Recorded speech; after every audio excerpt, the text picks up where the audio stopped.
I might actually just take my trousers off. Yeah, you won't be the Yeah, first. I think I might just go in boxers. Yeah. I think I'll probably do that. Okay. Can you do that all in one swoop? Yeah, I think so. I've got some good boxers on. Just come out in my phone.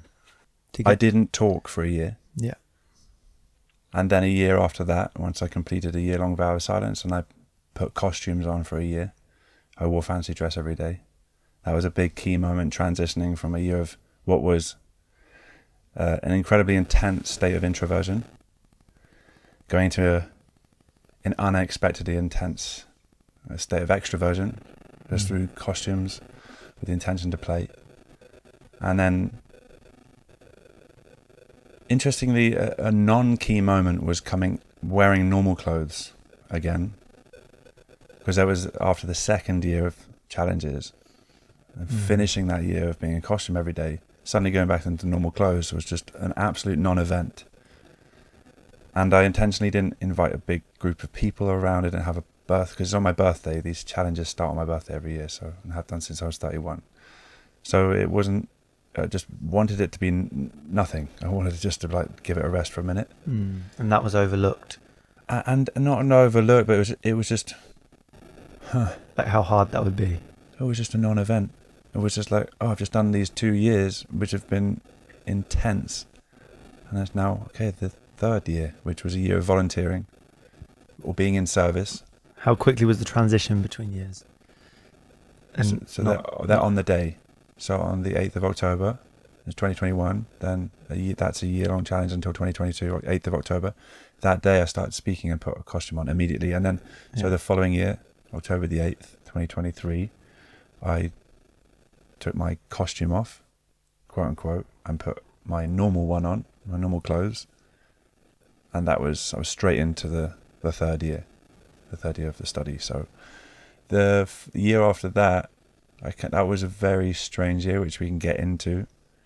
But the fourth year then was a kind of more of brought back a sense of, this is quite ridiculous what I'm doing. I just took my shoes off. I had Alex and Eric, who I've been filming with for the last couple of years, this project.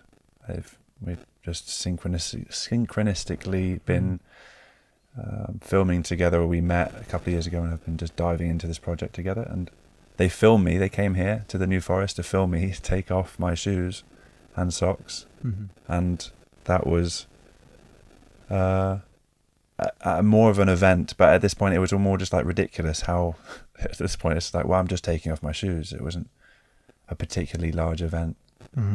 And so I'm now 8 months into this challenge, and I guess this is another event now. I'm 8 months into this and back in the New Forest after spending winter in Portugal. And I'm coming into my last handful of months of being barefoot. So no shoes, no socks for the year. And then I finish on October the 8th this year. And so I've got these 4 years that I dubbed the 4 years of intention. Yeah, it's a key word, isn't it? The bare intentions. So bare intentions, and this study, bare intentions being my name, and this study itself is all about intention, and as my own project that I've created. Yeah, I want to definitely dive into that. You mentioned the word study, you mentioned the word challenge, which I think are key things. You had a year of listening, which you were silent for. How many words did you speak in the whole year? 6 years. 6 words fell in my mouth. Felt like 6 years. Yeah. And then you went into play, which was wearing costumes. And then you went into acts of service, which was love. And then you're now in empowerment, which is bare feet. Nailed it. Nailed it. I've been telling everyone. It's a really simple, almost framework for people to get. And they when I tell people, they're very attuned with, okay, that it all makes sense on paper, like in someone's mind. But to actually live this is, I'm sure, even radically different to your even preconception of what that's been like. So where was that idea planted? And you mentioned intention. So when did intention even appear in your life? Where did you first hear it? What was the What was So the I'd say the precursor? first time I actually heard intention, or that I remember that it stood out like it mattered, was a drum teacher at university. So I was studying drums for a couple of years, professional musicianship at Brighton Institute of Modern Music. And one of my teachers there, Pat Garvey, he mentioned about listening and playing something intentionally, playing with intention. And that was the first time I heard it being used. I think the first time I heard it being used in a context or an application. And that happened. So I kind of, that just made it made its impression on me at the time. I didn't really know what that, pardon me, I didn't really question it so much other than like in terms of how it's going to manifest itself in my life. But then I also heard it in yoga classes as I started to get into that world through my 20s. Yeah, we hear it a lot in the We hear it a lot. spiritual And spaces. yeah, I kind of was like, okay, we'll set an intention, and it's kind of just something you hear at the beginning of a yoga class. And like, okay, kind of almost flippantly, like it's just something you go through the motions to do. Okay, yeah, so we're going to hear, set your intention for being here, and then we go in, and it's like, maybe it's not even something we talk about again the rest of the practice, and then you just go off and your day happens. Maybe it's something we don't reflect on further than that. But Why do you think that stood out to you so much? well, it didn't. That was kind of where I'm going with this. It didn't really stand out. It didn't feel like it mattered. Intention didn't feel like it mattered other than that point at university. Like, I was like, it's applied and it matters. And then I started to hear intention through my 20s in yoga classes, for example. That was the predominant space I would hear it in. And then eventually when I was about 28, when I sat and did ayahuasca for the first time, I went to an ayahuasca retreat, and that was when I had the moment where, I don't want to say it was a realization, what that intention is everything, but it was more of intention is everything with a question mark on the end. I was just having to frame it like that because I don't want to seem like it's an answer. It's more of, I see intention as a question. And so this inquiry into what intention means, what it is, how it works, why it matters, has basically shaped my life since I was 28. So it's been 6 years now, coming up to 7 years in November, that I've been obsessed, to say the least, with intent, and what it means to live intentionally and intentionality and these things. And it kind of, it was the other cog of something that I was playing with for a fair few years prior to that moment in 2018, from my early 20s. When I left university, I actually dropped out of university because of fear or lack and not being good enough. I just was getting over. I was having actually a traumatic response a few times getting on stage, and I would disassociate. And long story short, I decided to not do the third year. I dropped out of university. Something I'd been dreaming of for about a decade prior to that. I finally was there, and then I left. I decided that I was going to go to pursue wellbeing, personal training, yoga, massage therapy. And from this work,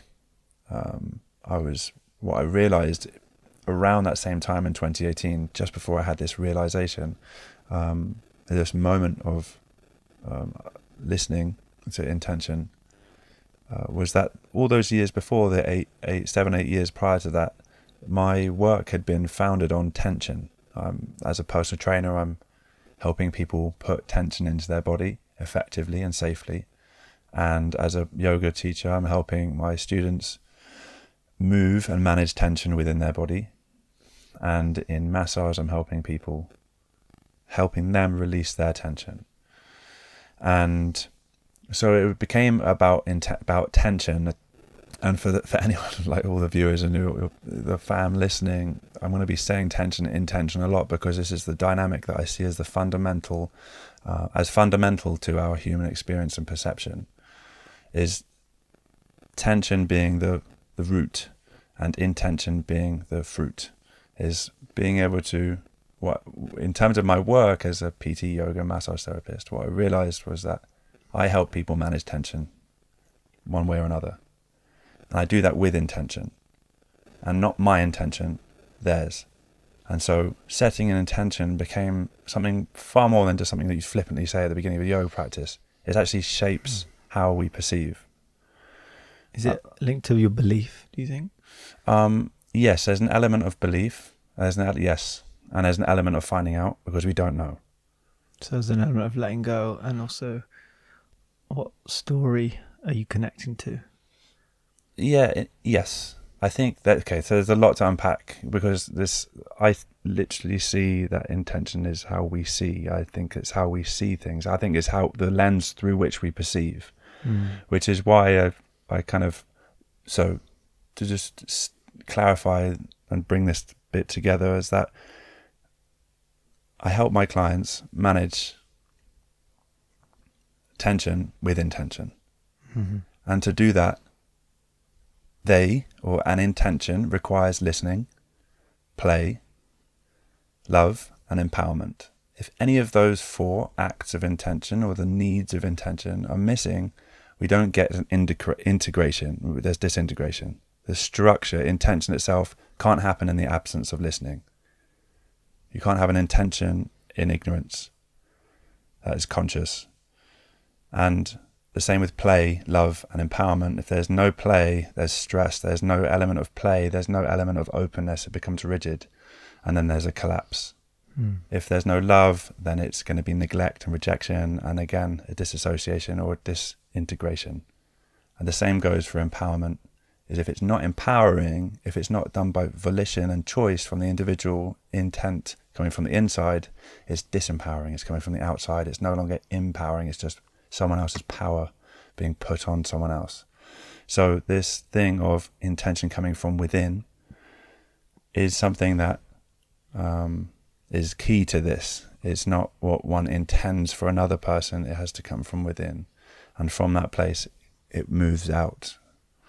So the final step of this in terms of me building a relationship and to why I've gone into this inquiry is because when I was starting to sit more and more over a two-year period, 2018 to 2020 with plant medicine, which was a really intense and I was taking a lot. I was microdosing a lot, taking a lot of mushrooms, having a lot of ayahuasca and sitting in ceremony and in prayer or in mantra, or there was a lot of work going on during that period. And what I noticed is that when I set my intention, it shaped the experience I was going to have. Mm-hmm. And it then affected what I learnt afterwards and it gave me a point to reflect back and look upon my intention and how that acted out. And so the way I see it is it allows us, it creates a stage for us to reflect on as well. So there's a lot of ways I can frame intention, and because I think it is everything at this point. And that's kind of just to give an overview of how I came into this, basically. Yeah, wonderfully said. How did it feel saying it in that It's way? hard because it's still the challenge is articulating how I got into it, why it matters to me in a way that hopefully is cohesive and coherent to anyone listening. Yeah. Because it's not so much the emotional attachment, it's like I just want to speak clearly. Do you know what I mean? There's nothing more annoying than being like, that's not what I meant. Shit. Which is a part of intention, is that I think the more the integration takes place, then the more clarity we can get around the language we want to conduct. And so, yeah, that's why I'm pointing up to intention feels like it's just going to mean more clarity, and that's what I want. Yeah, I'm comparing it because my work really has been about belief, shaping our reality, our perspective, informing how we interact with the world. That for me is my way in to life, and I'd love to come back to that maybe of like how much it is like the ultimate placebo of like when we shape our view, our perspective with an intention. Because you said before, isn't it? It's like you focus in on something, which again we can circle back to this because I want to carry on the journey of even how you even came up with this quadrant. But yeah, for me it's this like shaping everything I'm seeing, the lens in which I'm seeing the world. When I change the way I look at something, the thing I look at changes.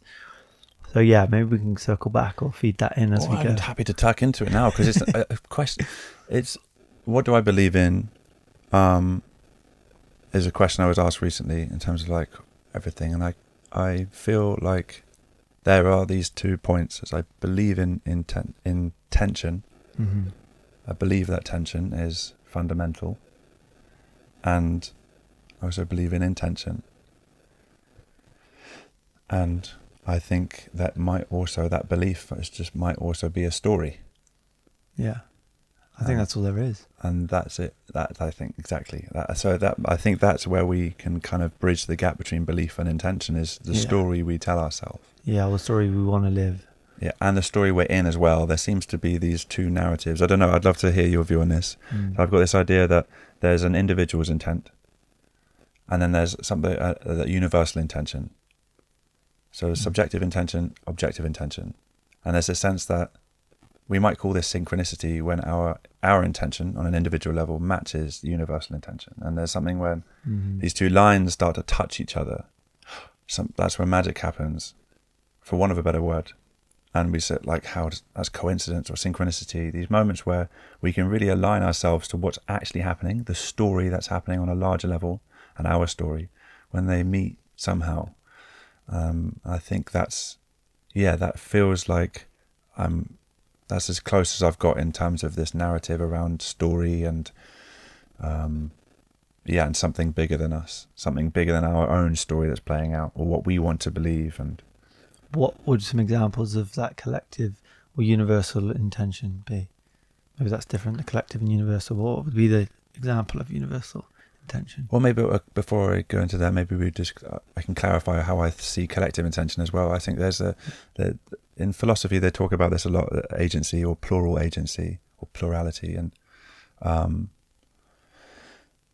we can frame them as agreements. We have agreements in culture, in society. We've agreed, we've intended to agree on something. There's law. What did you say, sorry? Wear shoes. Wear shoes, or maybe unspoken agreements of like decency and what's the word? Social conduct. Yeah, for sure. Etiquette.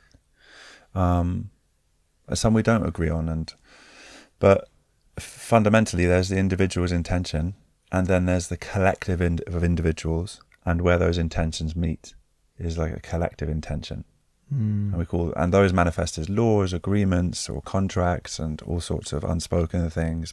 And culture, fundamentally, it just shapes the larger bubble of culture. And we say, you go to Paris, you can feel that's the intention of the collective there, and you kind of step into this. And but it feels like there's something beyond that, because we're still talking about individuals' intentions or knocking into each other, manifesting as something we might call culture, for example, or a country. If you have enough individuals agreeing on an intention, that can influence and shape the collective. Well, right? that's cool. We might call that a cult. You have a cult, which has negative connotations, but you might have a cult, which is culture. Everyone's agreeing on a particular set of standards, and they're moving towards one thing, this agreement, and their life is conducted that way, to limit tension and to be able to set boundaries. And so that feels like that's its own bubble within a larger thing that's going on. So, for example, in terms of where...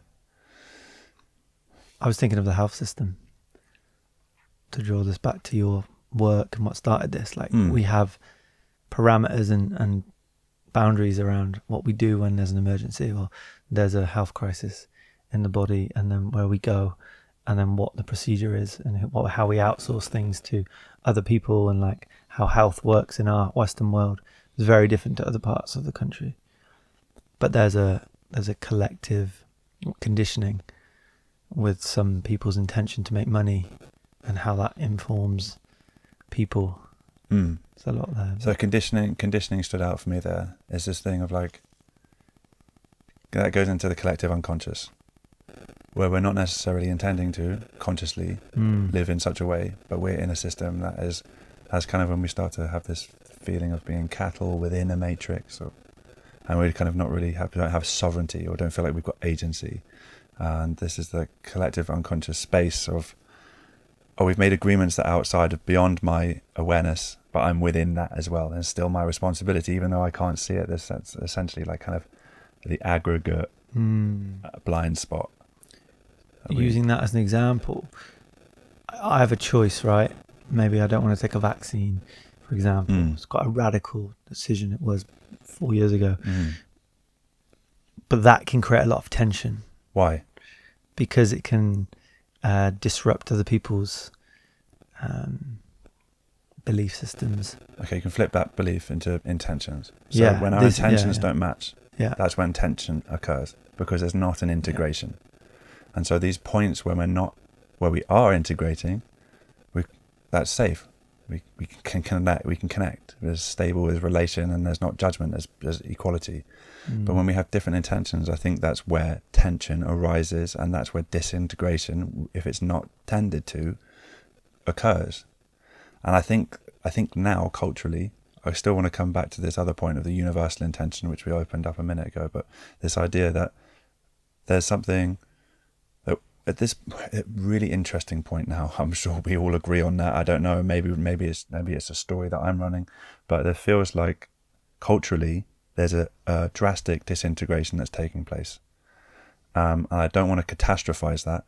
It feels like things are changing and they're heading in it with a particular trajectory that don't necessarily feel safe for a large amount of people, a majority, possibly. It feels like something is somehow out of balance, and maybe that's just the media, the news I consume, I try to limit, but feels like there's a disintegration occurring rather than an integration occurring, which is why I feel like what I'm doing now, at least not what I'm doing is so important. I feel like why I'm fascinated by, I think one of the things that has gripped me with intention is to look at what's the trajectory of tension that is not integrated. It just leads to collapse. And I feel like there's a lot of disintegration occurring now. We're not connecting with each other. We're disintegrating through social media. We're literally, I think we're kind of lobotomizing ourselves with all of the things that occur when we don't integrate, when we start to numb, when we move towards ignorance, when we move towards more stress, when we move towards neglect, we move towards overwhelm, and I'm talking about on a nervous system level, where I think there's a precipice we're reaching now in terms of the trajectory we're on as a collective. And I think this is why intention is so important on an individual level, taking responsibility for one's own intent, instead of pointing at anyone else, really harnessing what we mean by taking ownership over our sovereign choice and intention, the story we're running, or what we want. Because if we don't do that, then it's very easy for other people to choose for us. And so I think that this thing now where we're moving into, am I talking too much? No, this is great. Okay. This thing now, you're keeping a lot of order to the conversation, which I'm really enjoying. Okay. So this thing now, we're moving towards, it feels like we need to point to something together. Social media, our phones are not a great object to point towards. They seem to be what we're pointing most towards. I'm just using that as an example. But we point to sides politically, we point to this, that, and the other, but we're actually pointing to fragmentation, multiplicity, division. And individualism, I don't think it works. This is why I think that, okay, we can all have our own intentions, but where do we meet? What are we all aiming at? And if we don't aim at the same thing together, then we're proper fucked. We're really, really fucked, because it's just going to cause a collapse. We don't go up. It's not an upward spiral, we're downward spiral. So this is why I see a significance in sharing an intention that moves to something that's higher than us, and something that's greater than us, something that might matter more than what we're doing currently, which is quick fix and numbing agents. Absolutely. And this is poignant in this time because we've lost that sense of meaning and purpose that we did get from religion and collective understanding of what we could point to and agree on. And now we're kind of scrambling around. We've thrown the baby out with the bathwater when it comes to these ways of seeing the world, what's beyond us, and reduced it down to the individual. And it's more like hyper individualism we have now, right? that we're in this kind of paradigm of, you can see it in culture, in pop culture, in music. It really tells that story of, it's all about like now, party now, that live for today, not tomorrow. And you're really just focusing in on, well, I'm focusing in on myself when I do that. And that does disintegrate the collective, doesn't it? Would you say? Yeah, I think solipsism, narcissism is that only has a direction that's down. It kind of like it just burns out. Yeah, I think a lot of people also are naming this and also calling forward. Like, I don't think people know what the next thing is that we can agree on. It's probably like counterculture again that we had when there was, evidently wars going on. It feels like we're still trying to counterculture to the tech revolution. It's not so clear yet. People are still on board with it. But I see what you talked about with the disintegration of what's pulling us away from more collectivism. What's counterculture? What's counterculture? Well, people fighting against what they see on the internet. Wars, for example. People taking a stand. The industrial military complex in this country selling arms to other countries, and like making a stand for that, like going against a culture that a few people, the government, are actually saying that they're not going to do anything about. So people are rising up against that. So there's like this tech revolution that still has got so much momentum, right? Digital currency and technology, which is moving at such a rapid rate that people are actually losing sense of.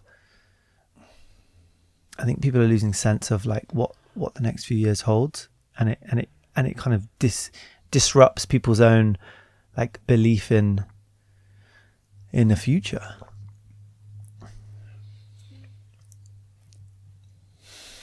So what I'm saying in this is, how do we start to agree on certain things, and how do we make way for something that is more collective and healthy, and start pointing to something different? Maybe that's a big question, so we just come back to that, because I'd like to know your thoughts and how we do in all your years of, I judge, philosophizing and self-understanding of like how we do live with more intention on a collective level, coming back to that and actually getting your thoughts on what you've arrived at, and how you're choosing to create from that place. Why do you think we stop? Why do you think we don't? Why do you think we don't listen? Listen. Yeah. Firstly. Why do you think we don't know what we want?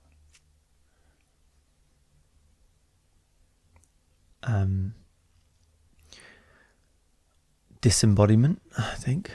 Why has that happened? Hyper-masculine culture that has a very methodical way of living.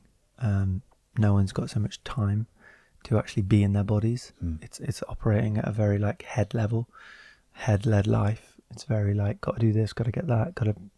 It's very like decision masculine. Make everyone's really like in their heads around things, less in their bodies. I think when people live in their body, they're more inclined to listen to what's true for them in the moment, or what is and isn't working for them, and then respond to that. Interesting.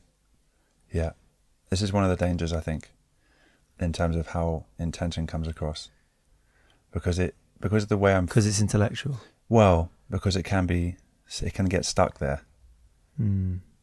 which is what the costumes taught me about embodiment.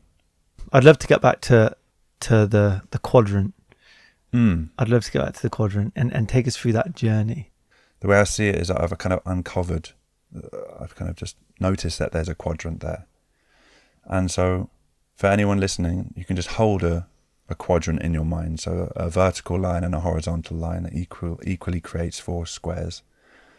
And in the top left of that quadrant is listening. And the top right is playing. Bottom left is love. Bottom right is empowerment. And so how I got to this quadrant was during the lockdown when I was working with clients. For those 2 years, 2018 to 2020, I was working in a hedge fund company. I was the wellbeing guy. I was helping burnt out office dwellers and businessmen, just who are completely toast, helping them stay healthy, fit, massaging, teaching yoga, fitness classes, whatever.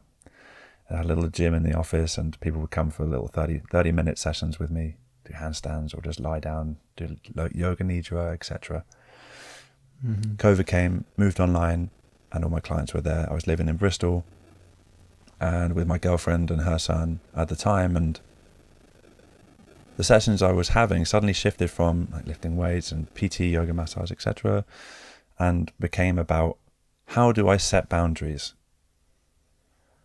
And that was the repeated thing. I had 50 clients, so just everyone was talking about boundaries. I'm struggling to set boundaries. I'm struggling to maintain my well-being. I'm struggling to maintain this time or this space for myself. That's all it came down to, is just being able, I don't know how to do that. That means I don't know how to communicate.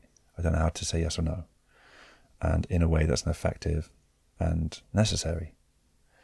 And so this quadrant I was looking at a way to alchemize or help people flip or shift the story into one where they can help them make a decision. So essentially give them a key, a physical kind of graph or chart. They can be like, oh, that's coming up for me, I can do this. And so the first thing I made was like a wheel, the wheel of intention. And it was like it started with listening, playing, loving, empowering, and relating to mental health, physical health, social health or community, and environmental. And so this dial, this key, became a thing I was working with on paper, just like a thought process. Yeah. And then I was also looking at like Venn diagrams of how, like, what's the point in the middle and all these things. I'd come to a point where I was like, okay, there's 4 things we need to take care of if we're going to be healthy. And so listening, there was a listening quadrant, and the play, the love, the empowerment. And so these 4 boxes I just started to present to my clients as a way to be like, if you do these 4 things, we'll be able to manage the space and be able to also communicate to the people around you why and how, what it is you need to do, why you need to do it, and how you're going to go about it. And so in this quadrant, very simply, was just a visual to help people manage boundaries. Fundamentally, this is my listening time. I'm going to listen to X, Y, or another. That means I'm going to focus, I'm going to learn, I'm going to pay attention, I'm going to notice, I'm going to be present with ... Yeah. Here, this is playtime. We're going to do this, or we're going to let go. We're going to apply play into X, Y, and Z activities. Was that the most challenging for people? Because I don't see a lot of people and I define play by doing something without a expectation or without an outcome. Doing it for doing its sake. Yeah, I think the ones that were the hardest for people, I'm with you in terms of playing more. But at that particular time, it was actually surrounded in the bottom. It was in the bottom 2 quadrants. It was the love and the empowerment. The more of the social setting, more of like, okay, taking care. Taking care was like, you have the time. You're not making it. Why aren't you taking care of yourself? Why aren't you taking care of your house? Why aren't you cleaning, looking after, taking care, and bringing people together and focusing on that bit and really dialing into love? And then the bottom right quadrant, empowerment, because that was where the space of setting boundaries is. It's interesting, the word empowerment. So I believe if you took care of those 3. Which 3? The first 3. Yeah. Then empowerment just comes naturally. You're already empowered. For me, the idea of like doing something that feels empowering. Empowerment for me is like a byproduct of getting all the needs met and living a meaningful life. Because we're born empowered. It's the lack of certain things or the ideas or the stories that we adopt over time that disempower us. Yeah. So I'm curious about empowerment. Why the need for that, and what does that involve? If you set an intention, that's already within your power. Sure. So if you're setting the intention to listen, you're already working. So this is where it can get muddly in terms of the quadrant and in terms of the 4 intentions. Fundamentally, they're all the same thing. Fundamentally, you set an intention to listen. What are you doing? You're playing a game. You're playing. Can I notice? You set an intention to listen is because I love myself, I love you, and I want to be in this space. I want to be present with this moment that I love dearly. So listening in itself is already an act of empowerment because I'm making the choice to do that. That is my intention, is to be with that. So, and that applies to all of these. Play requires me to listen. If I don't, then we're not playing. We start to become rigid, unconscious, and that has a negative impact. So they're all the same thing as long as we set the intention, or as long as we're with the intention. So to your point, yes, essentially, if you are with it, if you are with the intent, then you're already doing the thing. But the point of the quadrant is to actually develop each of these aspects so that become more robust, more resilient to when other people feel like they can make choices for us. And this is actually about learning to hold our own intention and knowing why we're doing something so we can better articulate it, so we can better and clearer communicate why and how we're going to go about it. So we don't shit on other people, but to say, this is why I'm doing it. It's not because X, Y, and Z. So this framing illuminates the why. Because that's really what the why informs the how. If you've got a big enough why, you'll get the how. So the quadrant is to get access to the why, almost. And the how, and the what, and the who. Yeah. Who do I want to spend time with? Okay, is that in alignment with my why? Yeah. Like, what is it I want? Okay, that's kind of the latter end of this process. Do you lose people at love? Because there's many different forms and kinds. I haven't lost people already, mate? Do I lose people there? Probably. I'm just like an incredibly privileged guy talking about choice. You know what I mean? Like, look, I lose people for sure. Like, I'm fascinated by the concept. This is the challenge. So, and this has been where my head has been, is how do I find the peak language that is collectively agreed upon about what this is? So, which is the interesting thing, is that like, it's the postmodernism, the flux, that everything is in flux and everything is an individual or subjective experience. There is no objectivity and you can just change and chop and choose whatever you want. And that doesn't leave much room for agreement or solidity or shared perception. And that starts to disintegrate. So this is kind of where it's coming back to. This is where religion's having an uprising now, is because people can start to agree on something again and they can share a perception. And it's like, oh, okay, there's a sense of safety and collective in that. Postmodernism doesn't agree on that because it doesn't agree on the very idea that there's something that is firm or rigid or stable. Everything is moving. So back to your point of the quadrant and where I lose people. So the listening, playing, loving, and empowerment are patterns that I've recognized. And so I've just been sitting with them for 6 years, contemplating how these patterns arise and play out on different levels. So listening can be a mental aspect, playing, physical, loving, social, empowerment, environmental aspects of health. Mental health, physical health, social health, and environmental health. And what this says is that none of these are separate. Mental health and environmental health are the same thing. They're the reflections of each other. And so the same goes with physical and social. And it's actually bringing this into balance. So use whatever words and language you want love to mean. What does it look like? How do you show it? I'm not talking about the love languages. Maybe it is. I don't care. What are you doing? How are you behaving and treating other people? How do you connect? And how do you show care? And whether we care for ourselves or whether we care for others. And what comes up when we do that? What comes up when we don't do that? So sure, I might lose you, but fundamentally, if we can, whatever love means to you, whatever intention means to you, then we're getting to something closer than we were before at the very least. What does empowerment mean? Like empowerment, we can break it down to M in power meant mental, a mental aspect of the mental, the power, which is part of the game, is that I completely lose the plot when it comes to etymology. Lose the pot. Lose the plot. Shit, this is exactly it. So, empowerment or environment is the surrounding mind. Empowerment is the implementation of power that comes from the inside in power, internal.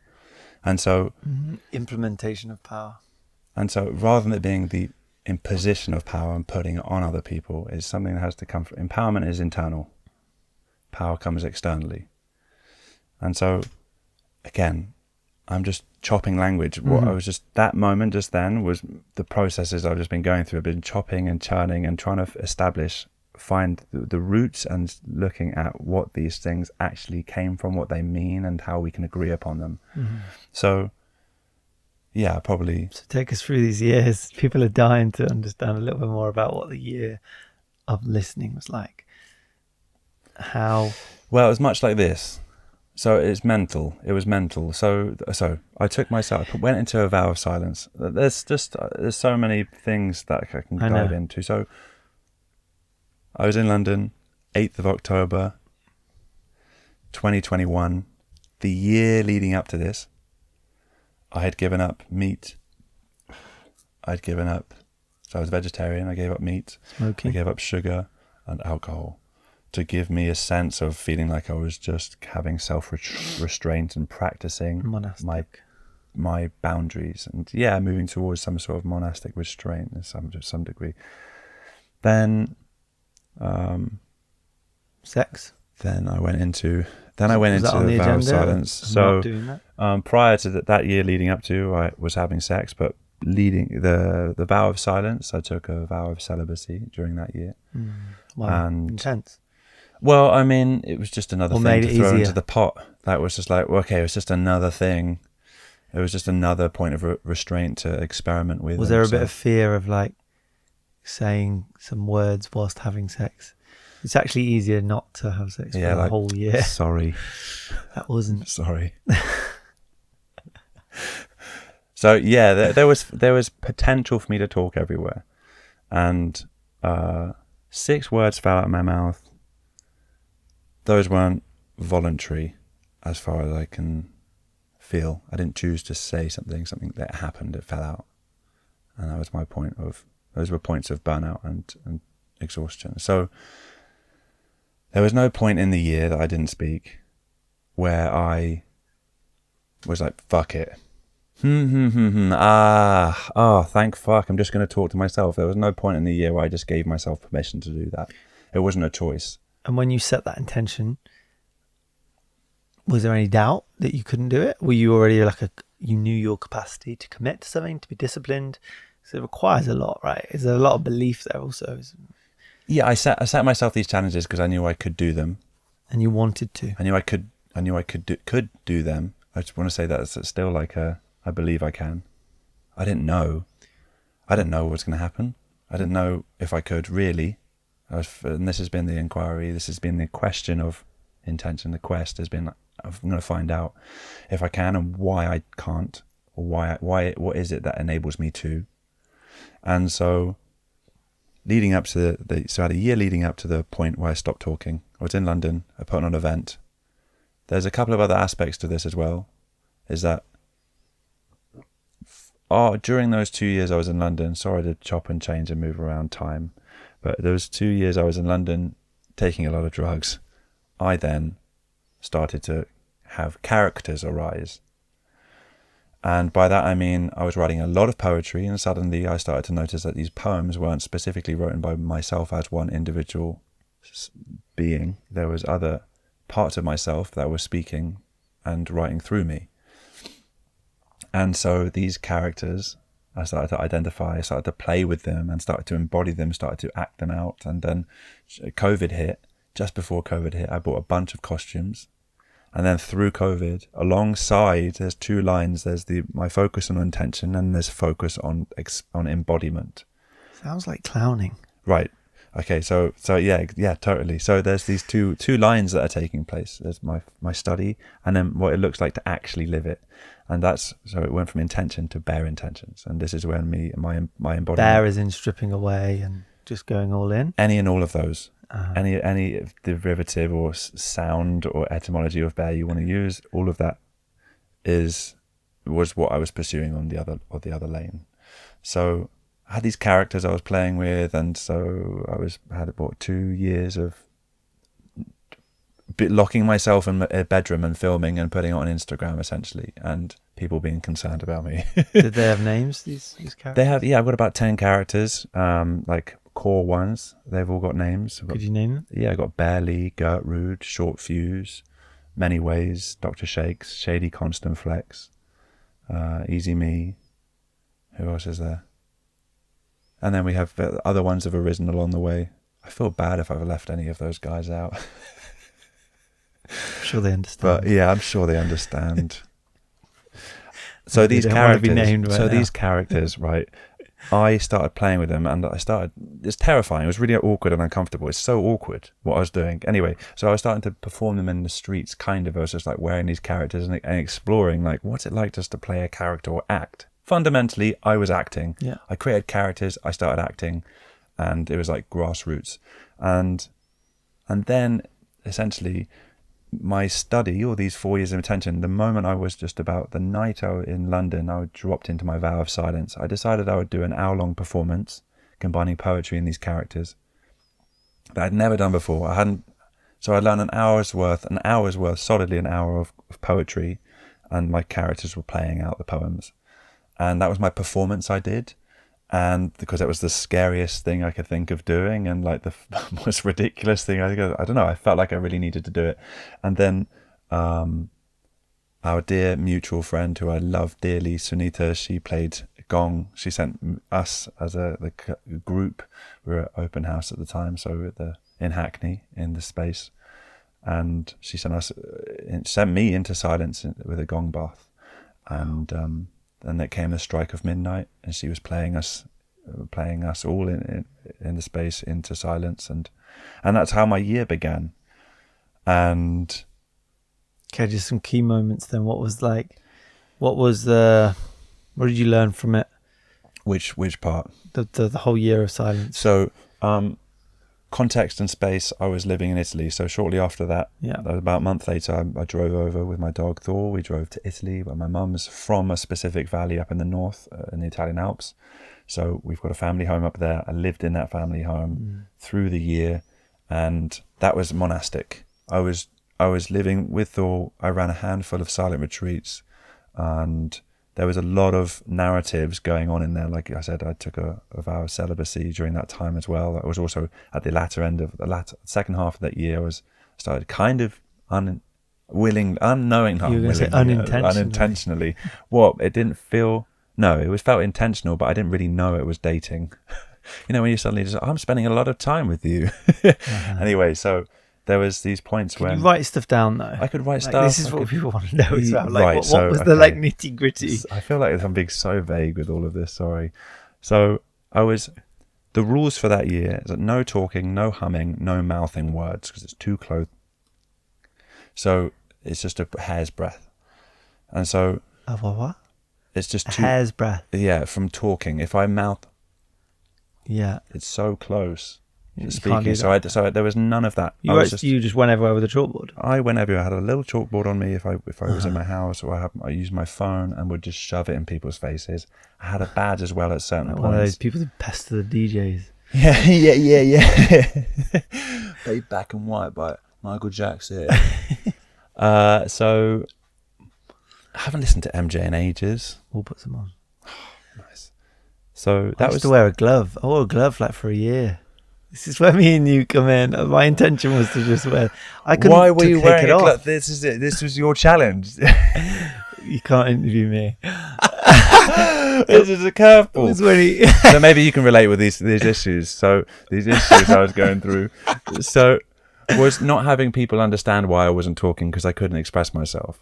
So that was one of the so key things were like I was in Italy, so people were saying buongiorno or ciao, and I wouldn't say anything back. I usually wave or thumbs up, or just walk on. Yeah. And there was a few times where people would get angry, people would react because they weren't getting what they expected they deserved or should have. I was wearing mouth tape yesterday and going on a run down the canal, and 5 or 6 people, and I'm like, I have to make sure they see my hand. And it almost made it more important for me to let them know that I'm not being rude. But sometimes when I'm not wearing mouth tape, I don't have to say hello. I'll just be like, I'm doing my thing. Like it's not, I don't want to like force myself to say hello if I'm just not in that place. And it makes it so much easier if you've got another glove on. If you just have one glove on, it'd be like, this guy, just let him do his thing. He's rocking with one glove. If I'm practicing the MJ moves, just don't interrupt. But because I had the mouth tape on, I was going out my way to just say like going out my way. And so talk about clowning. Was it a bigger movement than you would usually do? There's this thing where suddenly all my behavior became bigger. And this was one of the other things I started to notice was like, everything I'm doing to communicate, I wanted to make things bigger. It was almost like clownish. It was like, this is what we do. Yeah, it wasn't so much, it didn't feel like overcompensation. It felt like I was trying to express through my body and magnifying. So with my dog, all my movements, my face, everything was like bigger. Was the dog like kind of a bit on edge? Because exactly. Thor was very tense. It was very stressful for him, little dude. He was yeah, why are you being normal? I'm used to you. Why speaking. is daddy not talking? So, and it took him a few months to kind of drop into that. He was pretty stressed. Bless him. I've been through the mill with him, so yeah. Why is he wearing costumes? Why is he dressed like me? He just started talking. He looked mental. Literally. So, I mean, this is the biggest challenge I have now is... You mess with his mind. Talking... Oh, little guy.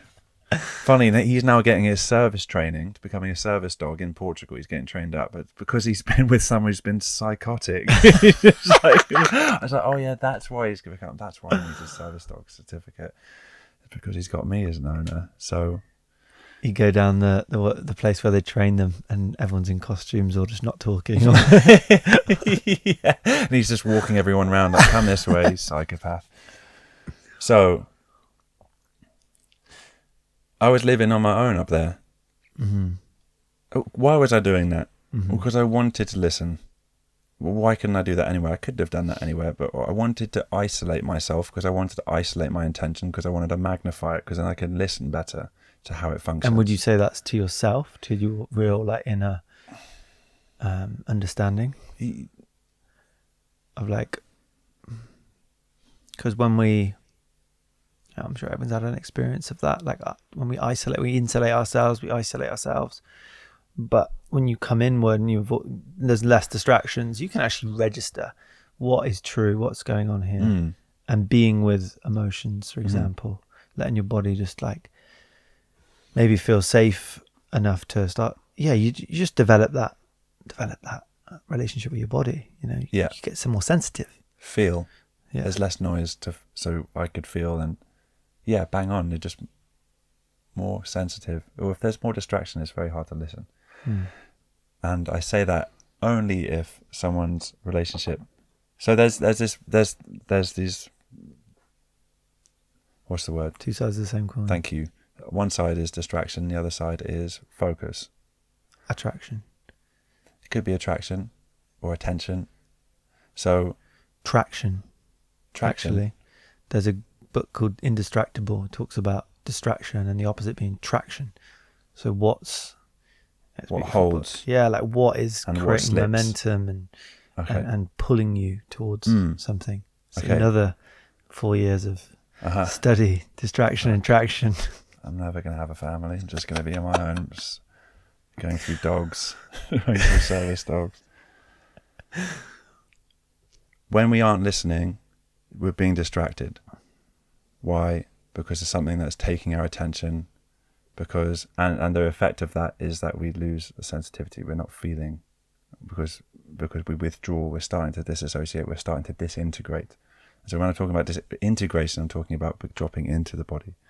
And so this is where like this thing about intellect and this being rigid masculine, rational process. That's half of the story. We have to talk about embodiment and feeling emotion. And the space in Italy, that space in that time, that year of long vow of silence, was really about me dropping into feeling, and really feeling and seeing what my feeling could teach me. And that, I think, is listening. I think when we listen, we can learn. And that isn't in isolation. We learn through play. So I had a lot of creativity coming through me. I was writing a lot of poetry. I had a chalkboard, my best buddy, chalkboard, chalky. It's called Chalky. Okay, so it was like my Wilson. It was like my raft through the year that I could go to and express myself on. And yeah, that was a space for me to feel heard and put the feelings, the intense feelings that I was having, the emotion out. And that was an important part, was to be able to find a way to express that in a way that I wouldn't otherwise, or in a way that I would usually by speaking. And the hardest part of that year? Because I know you talk about the transition. The hardest part was realizing that I don't listen. And in brief, Well, you hadn't in previous years, or most of your No, life. so I was seeing someone in the middle of the year. They decided to go and see someone else. I messaged them a couple more times, and essentially they were like, just stop messaging me. So I was like, wanted to get them back. I was hoping that I could say something that would so I wouldn't feel the rejection, so we could get back together. And this was just brought up my attachment pattern. It brought up the feeling of loneliness and the heartbreak and the wound, and I fundamentally went to the mother wound. And then I realized actually I wasn't just listening. I wasn't listening to their request or their decisions. I wasn't listening to their boundaries, and I just wasn't listening. I stopped listening, and I was like, oh, I don't listen. And I'm doing all that. I was 6, 7 months, 8 months into my vow of silence. I'm still not listening. I spent all this time dedicated this amount of energy and focus. I'm just not listening. And so this idea of like me doing this thing perfectly was an incredible pill, tough pill to swallow, because I'm not going to do this perfectly. I'm completely imperfect. So that was the toughest moment, was realizing that I'm not listening when I said I was going to, and being out of integrity. And that wasn't the first time that came up. It was about 3 weeks into the vow of silence when I broke my silence. I said yes by accident. Mum's boyfriend came over. Are these your trousers? I looked over my shoulder quickly. I was like, yeah. Took me 2 minutes to realize that he just asked me, and I'd just spoken. It suddenly hit me, and I went over right on my phone. Did I just speak? He was like, yes, you just spoke. And I was crying. I thought that was it. I just failed. I thought I'd let down the charity I was raising for. I was raising for money for a mental health charity called Poets In. And I thought that was all gone. I thought I'd failed. And then I suddenly realized this isn't what this is about. It's not about being perfect. It's not about integrating and being in absolute alignment. This is about moving towards that. At least pointing, at least choosing, at least intending, at least developing a relationship with myself, at the very least. And so this, it kind of would come in waves, as much as I had this like, oh yeah, then do the thing, and then realize, oh yeah, I'm not doing it still. It was just, that was the pill. That was the hardest thing throughout that first year. So not listening was the biggest one. Or that further back than that is that I don't know. I don't know. And not knowing was a real tough one. Amazing lessons.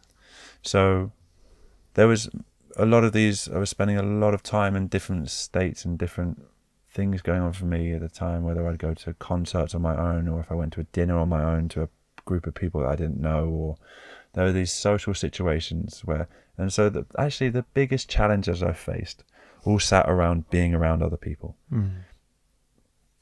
which spoke to intention, being like, it's hard to pursue our own intent in the face of other people's choices.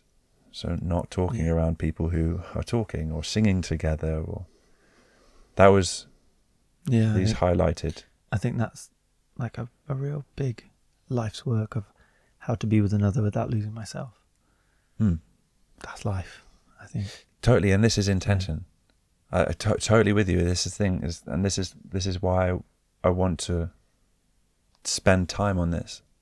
Is that I don't want to lose myself, my sense of my boundaries, my knowing of what is right for me, where my capacity lays. When I'm in relation, and I'm going to keep moving towards that, because there's something that happens when we just blend, merge, and we stop losing our boundaries, and we move into some unconscious patterns and things like that.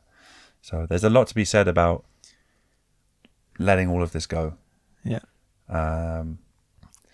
Speaking of that, the second year, costume year, letting go, I decided to, I wore costumes for that year, and then I decided to get a van and moved out from Italy. And go on. Why costumes? Why costumes? It just felt like it was actually going to be a year of acting. I was going to be method for a year. I was going to play the characters. I was going to move through all the characters, a character each a month. And then by the time I got to the end of the first year, I just realised that I might actually lose my mind.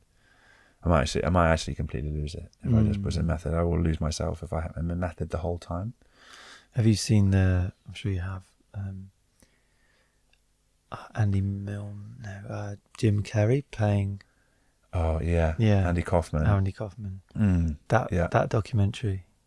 It feels like a documentary. I think it is. I think it's not. It's not a documentary. It's a film. Man on the Moon. There's the film, and then there's Jim being Jim, or Jim and Andy or something. The documentary. Yeah, and it's him behind the scenes, not breaking character, and then within that, like going through a whole process of just like everyone not knowing if Jim's okay or not, but just letting him have the freedom to just be with this experience. Anyway, it sounds like and it's again, a lot of actors go through this, right? Who am I outside of this role when I'm playing the role? So while it actually comes inseparable from myself, I'm like, and they kind of pigeonhole themselves into acting as all they know, because they don't know themselves. They just become the actor, and there's a danger in that, is that you just become a vessel for the characters to come through, and there's no sense of self, and that's there's a danger in that, I think. Yeah. Okay, so not that. Well, the costumes, but did you feel there's a lot to be said about acting, but the costumes felt like me just like taking care. It was a step towards more care, but it also gave space for playing. That. Wearing costumes for a year was you taking care of me yourself. Taking care versus being acting like a psychopath. Yeah. So, which is like, you're totally right, because it was mental anyway. It was so intense. Do you know anyone that's ever done that? I knew one person. So I know people who've done basically each of these years. Yeah. So this is the thing about these years. I'm not like these. I'm not the first person to do these. Yeah, but challenges. In 4 years. In 4 years, probably yes. are the only person on this planet to do these in the consecutive order. Yeah, and the people that inspired me are amazing, because they've just like led the charge in these places. So there was one lady from Brighton, I believe, who was an ambassador, or got gifted 365 costumes by Smithies, and she wore a different costume every day. And so I reached out to her, said hi, any tips, and she was like, just beware, because people it's just intense. So wow. So yeah, it's like I went through that, and I bear that in mind, and a year pushing myself into a cave, into my state of introversion, listening. Suddenly, like I suddenly kicked myself out of the cave, and was wearing costumes, and suddenly it was like, I'm the play guy now. Quite opposite, like extremely opposite, and so if there's a scale, like listening or introversion at one end and extroversion at the other, and I'd got myself to one end of the scale, the listening end, and then suddenly, as in a new year, I just stepped into play, and throughout that year I was moving towards the other end of the scale, and really was trying to lean in as much as possible throughout that year into playing. For the first 3 months, I met my girlfriend at the time, who I saw briefly. I don't know if she wants her name on this podcast, so I'll keep her out of it, but she's a professional clown, incredible woman. She and we went and we wore costumes together. And she joined me for 6 weeks, and we did a little bit of traveling through Europe, and we were playing together, which was incredible. It was so much fun and intense. But I had someone there with me doing that. And we shared that time. And then I ended up deciding to go separate ways. And what that meant is that I went down to the Canary Islands with Thor in my van. And this was around March. So October to March, I got to the Canaries. So I took a boat from south of Spain, a ferry down to the Canary Islands, to Fuerteventura. And I got there, what was that, 5 months? 4 or 5 months. It took me that time to realize that I hadn't stopped. From the moment I started talking, wore costumes, I was planning, I was getting the van ready, I was preparing my trip, I was in that space of relation, and I went to Italy briefly, and then was traveling around Europe, and then suddenly I was on Fuerteventura. I don't know if you've been there before, have you seen it? As a child, yeah. So it's just desert moon rock landscape kind of trip, and suddenly I was there in a costume and stopped. And has that been a tendency of yours throughout your life? Just like always on planning, doing things? Or not so much? It comes in waves. Yeah. It's not necessarily a pattern or a problem, but this time it was very different because I had a big identity collapse. Like the idea of who I thought I was, or I didn't even know who I was after the year of silence. Suddenly I felt like my costumes, I just didn't know who I was. I knew I was the silent guy, but I wasn't yet the play guy, even though it had been a handful of months. So I had no identity to hold on to. So any sense of I am this, that, and the other had collapsed underneath me, and I dropped into a really severe depression. I got really sick, shat the bed a few times in the desert, and I had to kind of rebuild and take my time. So I spent about 10 weeks in the Canary Islands, surfing, hanging out, playing in costume, meeting people, and then I made my way back up into Europe. But kids entertainer? In part, when I was walking on the pavement, I became slowly, so this is part of the integrating or moving into play throughout that year, started to move in. There was times where I just didn't want to do that. I didn't want to be that guy. And that was where I didn't have a choice to be. I kind of was like, if I was feeling introverted or feeling like I wanted to hide, I just couldn't. I was dressed as a wizard, or I was a wizard. Or I was a Roman centurion. You had a bear costume, obviously. Yeah, but you couldn't see your face, right? Sometimes in the bear costume. Yeah, sometimes the bear costume for sure. Not. I've got a big bear head. So you chose, however you may have felt that day, if you wanted to be seen or not, depending on the costume you wore. Yeah, sometimes. I don't know how conscious it was. Sometimes it was like, I'm just going to slap it on. I just don't care. I would have put a costume on, grab a wig, grab that, grab the leggings, grab a skirt. Let's go. Yeah. And so other times it was like, yeah, this is probably just keep it. Surely there was a spectrum of response to different costumes.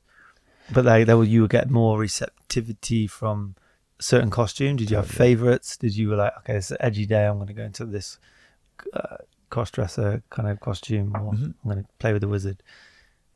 That sentence is great. Was that because these are the like nuts and bolts of this, which I think these are really the nuts and bolts of this, and I'll see if I can weave this back into intention as well, because everything we're talking about, I see as a reflection of intention. So there was the days when I was wearing a dress. So I was playing with the idea of costume itself as well. Like, what is a costume? Because we're all fundamentally wearing a costume on some description, and we're identifying as these clothes on some level. And one of the reasons why I kind of dropped into this spiral, or I lost my sense of self, was because I started to see people looking at me like I'm mad. People were looking at me like I'm mad. It was 9 a.m. I looked like I was on acid, and it was the day after. Like, I'd just been on a bender. I've lost all my stag party or bachelor party, whatever it is. Like, I'm on my own, like the hangover. It looked like I was that guy, And that's the opposite of what I was. I wanted to just feel safe. I wanted to connect with people. I wanted just to get on with whatever I needed to do that day. Or I wanted to play and get involved somehow. But I was on my own, and it was a very lonely experience. I was seeing a lot of people looking at me like I was crazy. And so after a moment, I started to be like, am I? Maybe I am. Maybe I'm seeing people looking at me crazy because I think I am. Have I gone mad? Have I gone mad? Have I completely... This process took me to the point of, oh, I think I'm my clothes. I think I'm my clothes. I'm identifying who I am as what I'm wearing. And then it brought me to the point of, I'm not my clothes. I'm not what I wear. And so this kind of started to, as I'm saying this, I'm thinking about intention is like, we can wear it, but are we it? Are we the intention? That was your anchor. So that question, the anchor was that I'm playing and maintaining that sense of play. I'm listening and being in my intention. But this idea of not being pulled into what other people other people think of me. Yeah, your perception of their perception. Yeah. This like kind of getting wrapped up in the theory of mind and other people's. Which rules a lot of people's lives, right? Totally, and it still does mine. Like, I don't want to say this is somehow I've overcome this thing, but it was something I noticed that was very evident. Strong. Yeah. And so I've had to, the more I sat with that, the more I started to be able to open up and be like, fuck that. So I'm not going to go down that route of... And you had conversations around this? Like, what was your way in to, say, if you wanted to just engage with people? My way in was to communicate why I was doing what I was doing, actually. Just about I'm exploring intention and purpose, meaning direction, and have like a grounded conversation with someone who might think that I'm not here. Do you know what I mean? Like, they might think I'm on acid. Yeah. Did anyone... Whoa, mate, you right, mate? It was like, did anyone pay you to just hang out with them for the day, or like see? Was that? Did I get paid to clown? And I don't know. What was the strangest thing that? Yeah, that no, went on? sorry. Yeah. You're right to ask this question. It's a good question because I was like, looked like I was ready to clown. I looked like I was ready to play and perform. And no, like, I think that was why I was in Tenerife for quite a while, for like 6 weeks of the 10. And why I loved where I was is that people started to get to know me. And for about a month being there, I went over to a table. They were like, I went over to a group of people and they were like, oh, we've seen you walking around here. Like, what's your deal? Why are you wearing costumes? So I was like, oh, I'm doing this and I'm raising money for this charity. And they were like, oh, mate, we thought you were completely like unhinged. We thought you were mental. And I was like, okay, yeah, well, this is what I'm doing. And in that moment, not just that, but in those moments was like community, knowing each other, understanding each other. It was like, okay, well, this really helps if I communicate my intention. Communication. Okay, sweet. Knowing why I'm doing something and expressing that, like letting people in. And so that started to become like, oh, this isn't about just what I want. I have to like let people in to what I'm doing. Yeah. And so that book was a big part of this, was like inviting people into what I'm up to has been a big struggle of mine because of my own blocks and fears about even just connecting with other people. So there was a lot of like layers to the onion of just being able to reach out and be like, hey, how's it going? Because even before that point, it's like, fuck off, mate, with your clown nose. So it was so intense. It was so intense, and some days it wasn't intense. Yeah. And your nervous system at this point, did you have Wasn't great. Yeah. I was in the van, wasn't sleeping well. There's noises of people around me who were actually drunk or fucked up, and I wasn't sleeping well maybe, or Thor wasn't sleeping well. There was other times when we were in nature and I slept incredibly well, but like, point being is that I was studying the relationship between tension and intention, and I was getting a whole lot of tension, and I realized that, well, this is the adventure I'm on, is to study this stress. I'm studying stress, and so this is how I was framing it. All of these things and processes I've been through is this is what my work. And so this is how I've been able to go through these things, is like, this is actually what I wanted. And now, because there's been so much in a day, in a month, in the year, so much compressed in each of that, like articulating and telling this story is the final, I'd say the biggest challenge of all of this, is being able to articulate the processes that I've gone through, what that might mean in terms of how we manage stress and how we can navigate that with intention. And I got to do it in costume. I got to travel around Europe. I got to live like a monk, and I got to go on dates in a vow of silence. I got to skydive in a vow of silence. I got to do all of these things, and like,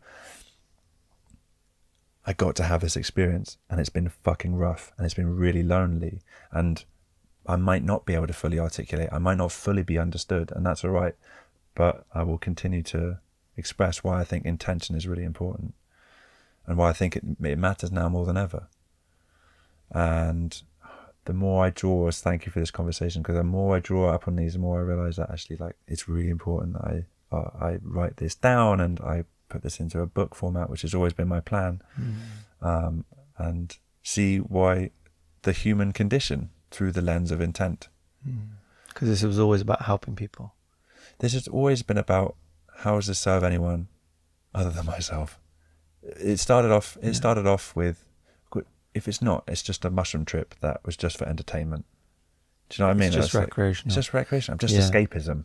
But to the observer or someone hearing this, they might think, well, what about your family? What about your friends? What about community? What about, What about them? Yeah, what about them? I don't know.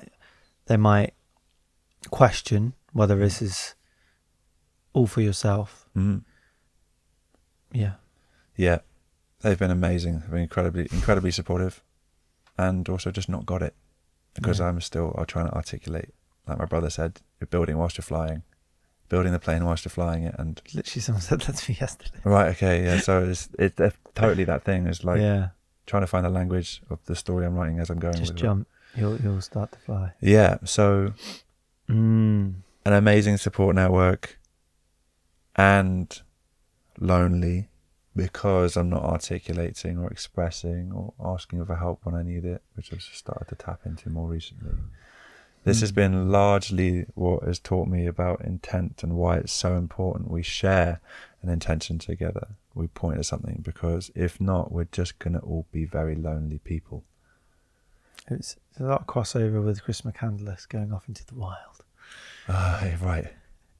And understanding it's like, happiness is not happiness unless it's shared. Yeah. And realizing that, yes, in seeking connection, to go away and to be isolated to seek connection, but then to not have that social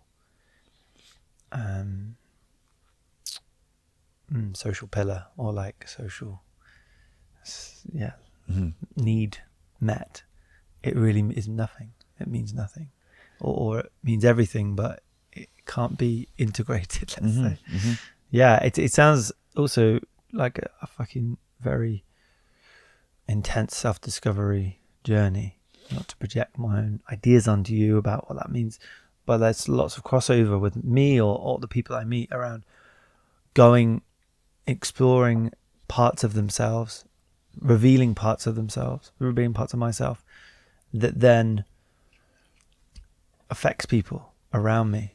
They don't get it, they won't understand, and then it shines a light on where they can't do that, or just what they're not able to hold and respect or honor.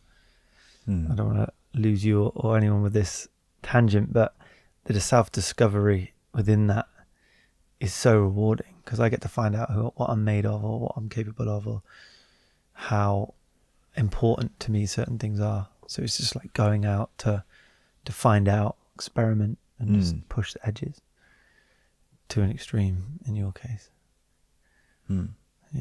This sense of like edges, finding out everything you spoke to, and being understood, and having people, like you said, pardon me, cacao, all of these things that kind of like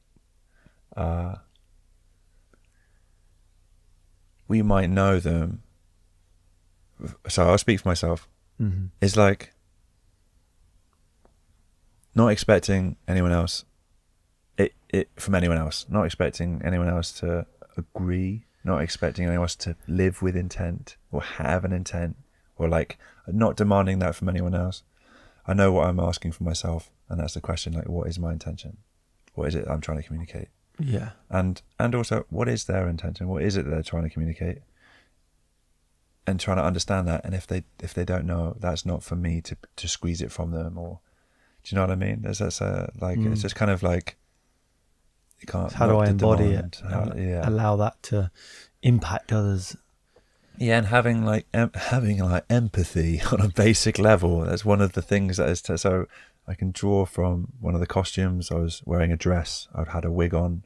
And this is where I was playing with costumes or uniform and clothes we wear, Yeah. and real, like what is real and what is not. What is a costume, like what is fancy dress. And so I'd be cross-dressing. Fundamentally, had a wig on, and I might wear makeup. I might have my nails done, and people think I'm trans, or they think this, that, and the other about my identity, and I'm playing. Yeah.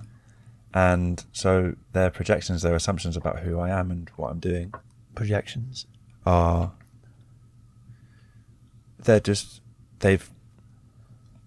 they've already made a decision about me, put me in a category, in a box. And what that enabled, what that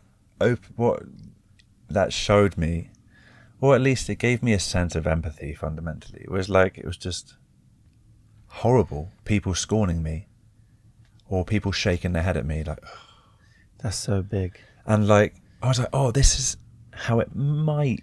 I have a glimpse of what it might feel like Yeah, for those to kids. do something differently. And also for me, for those kids at school that I treated differently and outcast and labelled and named in a way that wasn't kind or inclusive. I was Totally. using them to be validated within my social dynamic, and going on my journey to be very vulnerable and to go to a new place and just feel like a stranger, which I'm wearing a costume is going to make you feel, and different.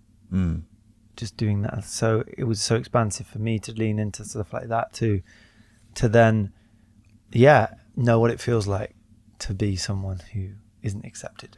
Yeah. And I think Very that's- simple stuff. It's huge, because that's Yeah. where empathy is, where compassion is. That's where, when we change intention and we get to see through the eyes of someone else, we get to develop empathy through that. So I think when we set an intention, we're moving towards empathy building and compassion development, or the capacity for it, because we can start to look at different perspectives, because we're shifting perspective in setting an intention. If we are shifting, if that's what we want, we can stay very in one, like I'm just going to stay in this one frame and look at this just this way. But if we set an intention, we can choose to look at things differently. We have an object there, we can look around it if we want to. We can look at it one side and we just see one facade. We can move around these things, and intention setting enables us to do that. Okay. And I think that's helped. That in that moment when people were shaking their head at me, or I wasn't really welcomed into a restaurant because I was wearing a dress, I was like, oh, okay, I feel that. And I don't just feel it because of what it might feel like. I feel like it because you touched on it, that, oh, I'm just feeling the shame about how I treated other people before. And like, again, swallowing the pill of being like, oh, I do that. And so a lot of the things that have been coming up has been fundamentally shadow work, looking at my unconscious patterns. Tension, when we look at tension, I think when we set an intention, we're not just looking at the light of what we want, we're also looking at the shadow. We're also looking at the dark. We have to look at everything. And this is why listening is so hard, because it's fundamentally when we set an intention, when we are listening, we're also looking at our own ignorance of what we don't know.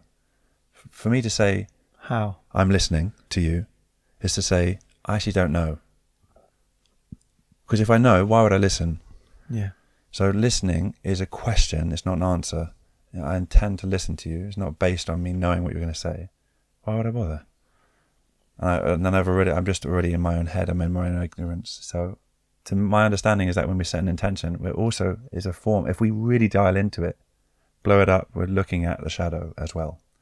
We're looking at tension. We're looking at the unconscious as much as we are the conscious. If we can hold that. Does that make any sense? Yeah, absolutely. So I just get a little bit tricked, or like I stumble on, when you set an intention, you're focusing on something, which means you're also not focusing on everything else. important, but aren't you choosing your choice? You're discerning what to focus on. Why would I consciously choose to focus on the shadow? Or I would do that, but it would mean I have to consciously focus on my blind spots, or like trying to work out. What distracts you? And like once we start to be, when we say I'm going to focus on this now, suddenly I'm over here. I'm inevitably going to get distracted. What is it that's pulling me away? Then we're into the shadows. Then we're going into that work.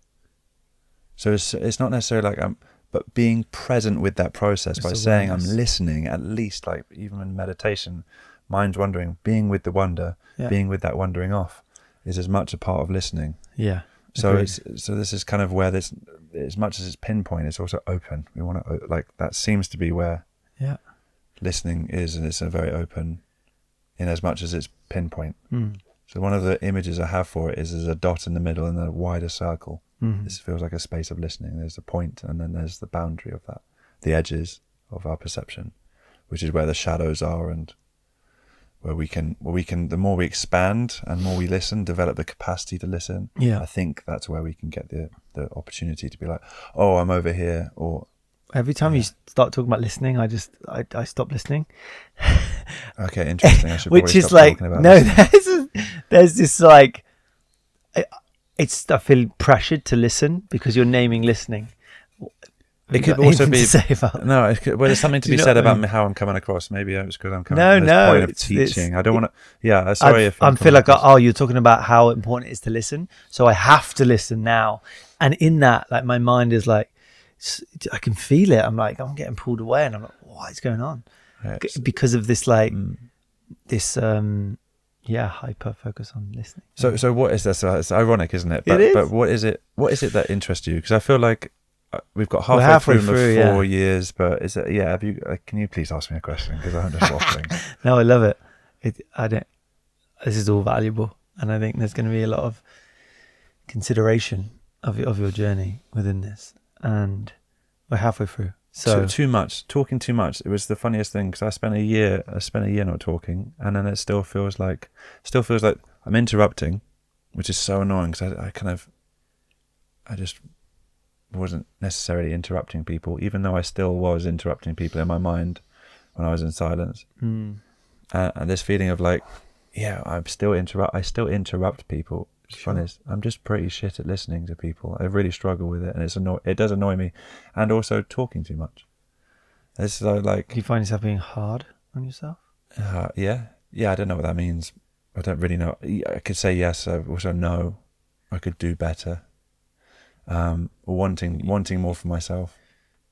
Yeah, but yeah. So anyway, I see I've already hijacked the thing. I'm just talking too much. Question, please. The cacao. Cacao. Cacao. Love. So a year, because this changed, didn't it? Yeah, I would be amiss to say, speaking of love and speaking of synchronicity, during my vow of silence, after coming back from Trinidad, after coming back from Tenerife, the Canary Islands, I came back to mainland, drove up through Portugal, and I bumped into Alex, who is one of two of the duo of hometown film productions from Berlin. So I met Alex. I was dressed as a costume.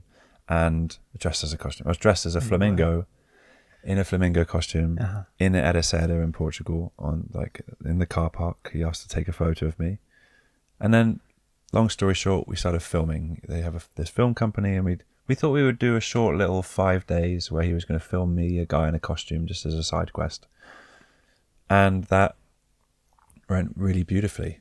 We got on really well, and we got some interesting stuff. Both of us, we didn't know what was going to happen. Eric sent their camera to Portugal from Germany. And from that point, in May 2023, we have been filming since then. What we thought was going to be 5 days, a little short, has become a 2-year project. And now we're still filming now. We've just come back from America, a 3-month tour drive across America. 3 week, what am I saying?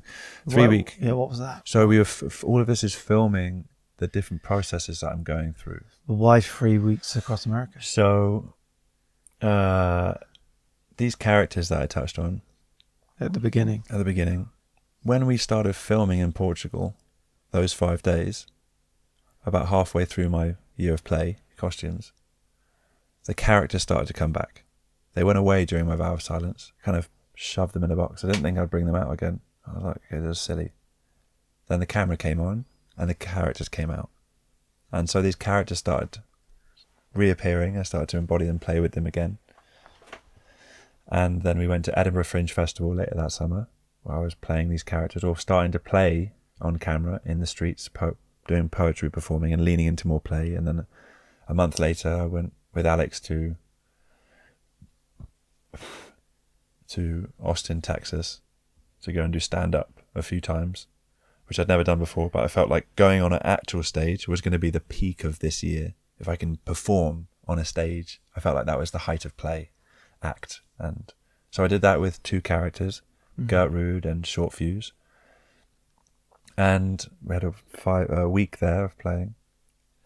And we came back, and then we went into the year of love, which we'll come back into in a second. And then all of this time we've been filming me playing around with the characters in different settings. And now we've just went on this 3-week trip to America. We drove across from East Coast to the West Coast, myself and Alex.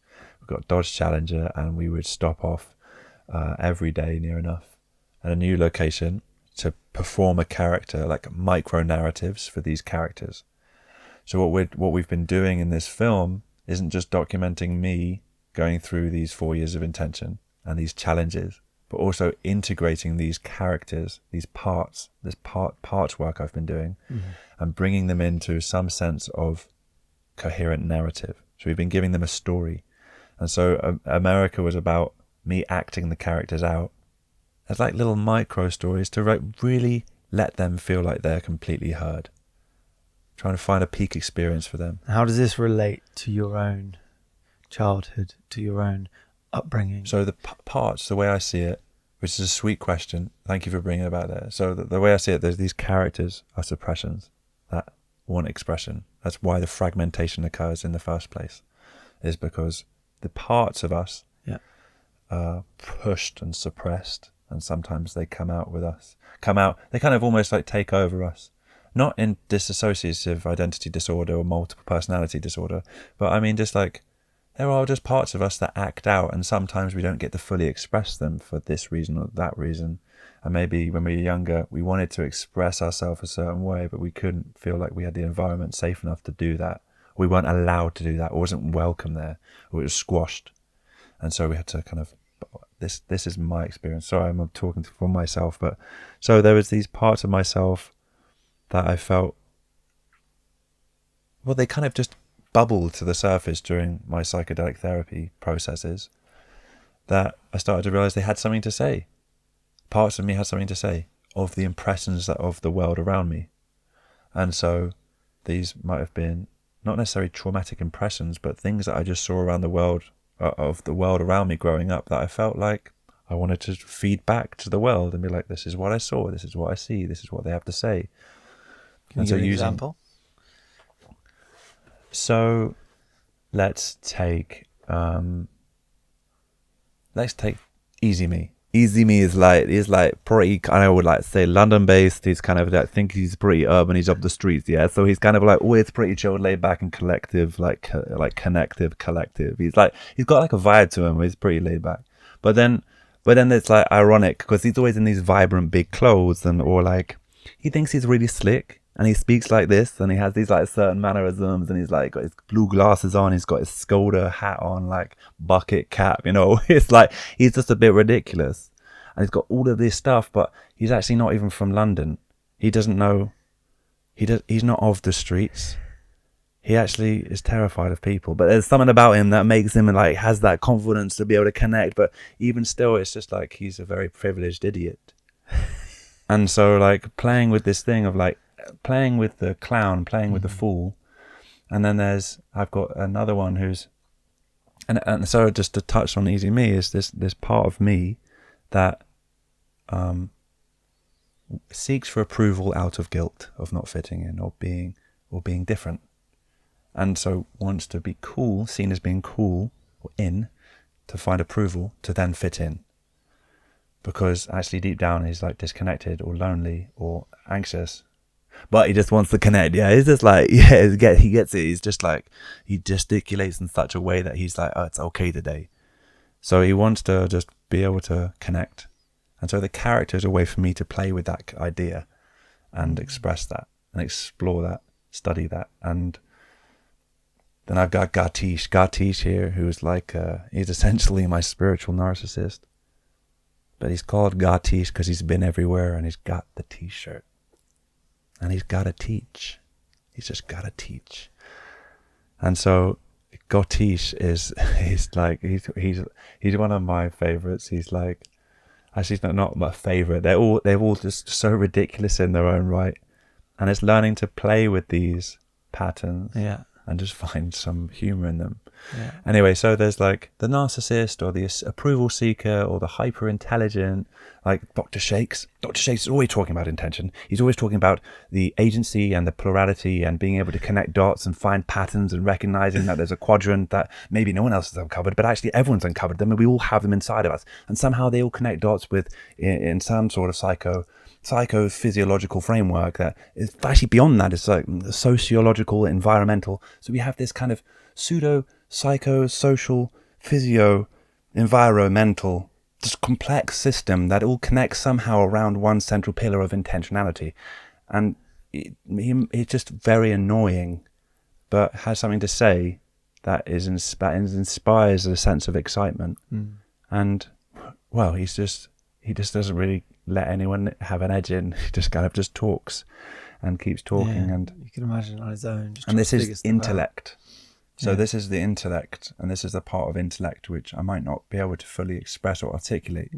Dr. Shakes allows me to play with articulation without feeling like I'm telling anyone, or at least feeling like it's hilarious. Do you know what I mean? Like Dr. Shakes, like being able to play these characters, be like, it's ridiculous. Like playing these games and thinking this, that, the other, and it's all just fun. Play. This is Dr. Shakes. No, this is just me. This is me saying like, I use these characters. I'm back. Sorry, I try to find my central voice it's good. again. I feel like we've had iterations of these characters. They're exaggerated, right? They're the archetypes. They're the clowns. They're the archetypes. They're the jesters. They are their own mirrors. And fascinating. So engaging. They're like, when you start to see that within someone or just outside the context of a movie, a film, a character, a cartoon, you get to see someone in real time do this and also know a bit more about them, or like even this podcast and seeing that now, it's like it puts everything into some sort of perspective. It's just beautiful. Oh my God, Chris, I fucking love it when you do that with your hands. So like there's this one Gertrude. Gertrude is like, she's the only she in the gang, in the fam. So she's a fucking savage. She will talk about really savage stuff, whether it's like fisting or double-ended dildos or just like slapping, or I don't even know what I'm fucking saying. Like it fucking matters. But she's got a serious potty mouth, and she'll dress up slinky. She loves spandex. She likes to go and whore. She likes hooking for some reason.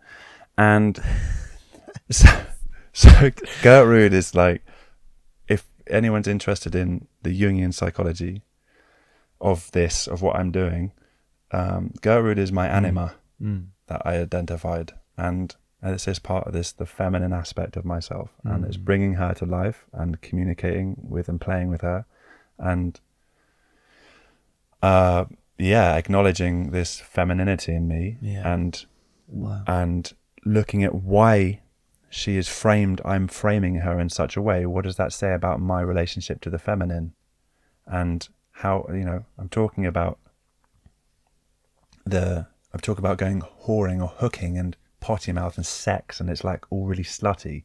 The clothes she wears is very like quite like slutty. I use slutty. That's gonna be a triggering word for a lot of people because of its connotations. It's the witch. And so actually being able to meet her and this is one of the things we went to America to do. We wanted be to have, slutty. well, we actually had one scene where we went to the Fig, which is a strip in LA where it's well known for prostitution. And so I actually went and was thumbing and went and hooked on the street there. And Alex was filming me, and I was by cars, and it wasn't as exuberant or as intense. But I was out there in a mini skirt and had a wig on and was out there on my own with Alex, kind of voyeur, filming me, trying to hook. And so the part of the process of the journey with her was realizing that I'm looking for love in the wrong place, or Gertrude's looking for love in the wrong place, and finding a way to alchemize the anima with the animus, and meeting the masculine and feminine together. So Gertrude looks for love. She realizes she's looking for the wrong places, and so we went to Hollywood Boulevard the next day, and essentially we wanted to find someone that she might go on a date with, she might fall in love with, might have sex with, and might unify with, might join with. So we actually were aiming at having a sex scene to encapsulate in real time to encapsulate the idea of union, transmutation. Quite the commitment. So we didn't end up getting to that point, but we caught the essence of it. That was the intention. That was the intention, was to have a scene where where there's these parts coming together. So what was I going to say? How are you bridging all of them? What's the bridge between them all? How do you convey that in this documentary? So the intention that can be talked about as wholeness, intention, integration of tension, integration is integrale, wholeness. Intention is about being whole in some degree, or integrating back. And so the characters are disintegrations or expressions of tension. And so the characters themselves can also be seen as a circle or a wheel, a whole, and bringing these parts of the cake back together. And so it's very much this sense of coming back together, which is why we're looking at like how these characters want to be fully expressed, these ideas or processes want to be fully expressed, whether it's shame, guilt, just wanting to understand or intellect. Any part of the self that expresses, manifests itself, is like, how can we bring them back together? How can they feel seen, heard, and connected? And that is the part of the challenge, is like, how do we link it together? How what's enough for them to feel safe and to so there's two, exactly. There's two narratives. There's this one with the characters and me integrating emotionally, psychologically with the characters, and then there's me studying, me being barefoot. And we're just looking at how these two come together. How these two come together. That's the piece for me. They're all barefoot. They're in LA. They were all barefoot. Yeah, because that's you empowered, taking almost like rooted constantly to who you are through your feet. And all these characters have that same thing. Yeah, maybe it's a bit like thank subliminal. You nice. Yeah. Because that to me is the artistry, or like bringing all these together in some sort of small way. That helps me connect them all to you, who's you, and why not your feet? Because your feet are yours alone. Totally. Don't know, poignant. Yeah, it seems like a really simple doesn't it? Just like a flag, be like, no, this is all just the same thing. Yeah. And so it's like the listen, play, love, and empower. It's all the same thing. It's all intention. The characters are all fundamentally the same thing. I'm just exploring an idea. Yeah. So to just, I'm aware that there's a certain amount of time, but like there's the bridge where we were at, because I met Alex, and then we went and Hometown and Eric, and we went off, and we've been filming for 2 years, but we kind of skipped over the love year and going into the empowerment year. But the love year was perfect in terms of what you brought up earlier. It was a year of volunteering. So I had set in stone that these years were going to be the challenges, and then I already changed the play year into costumes rather than acting, and I changed volunteering into service. Just changed the word to service, because I can't really volunteer to take care of myself. It kind of sounded weird. Sounded like a really roundabout thing. So I turned it into a year of service when I actually just could be in service of myself for a minute. because the first 2 years of stretching, going to either end of my boundary of like introversion, extroversion, what that meant is like the swing back after that was really wobbly. If I was walking on a slack line, it was like, it took me, still now, it's taken me a long time to find center again, to be able to communicate and feel like I'm me again without feeling too wobbly. So a lot of 5 months of that third year was me resting.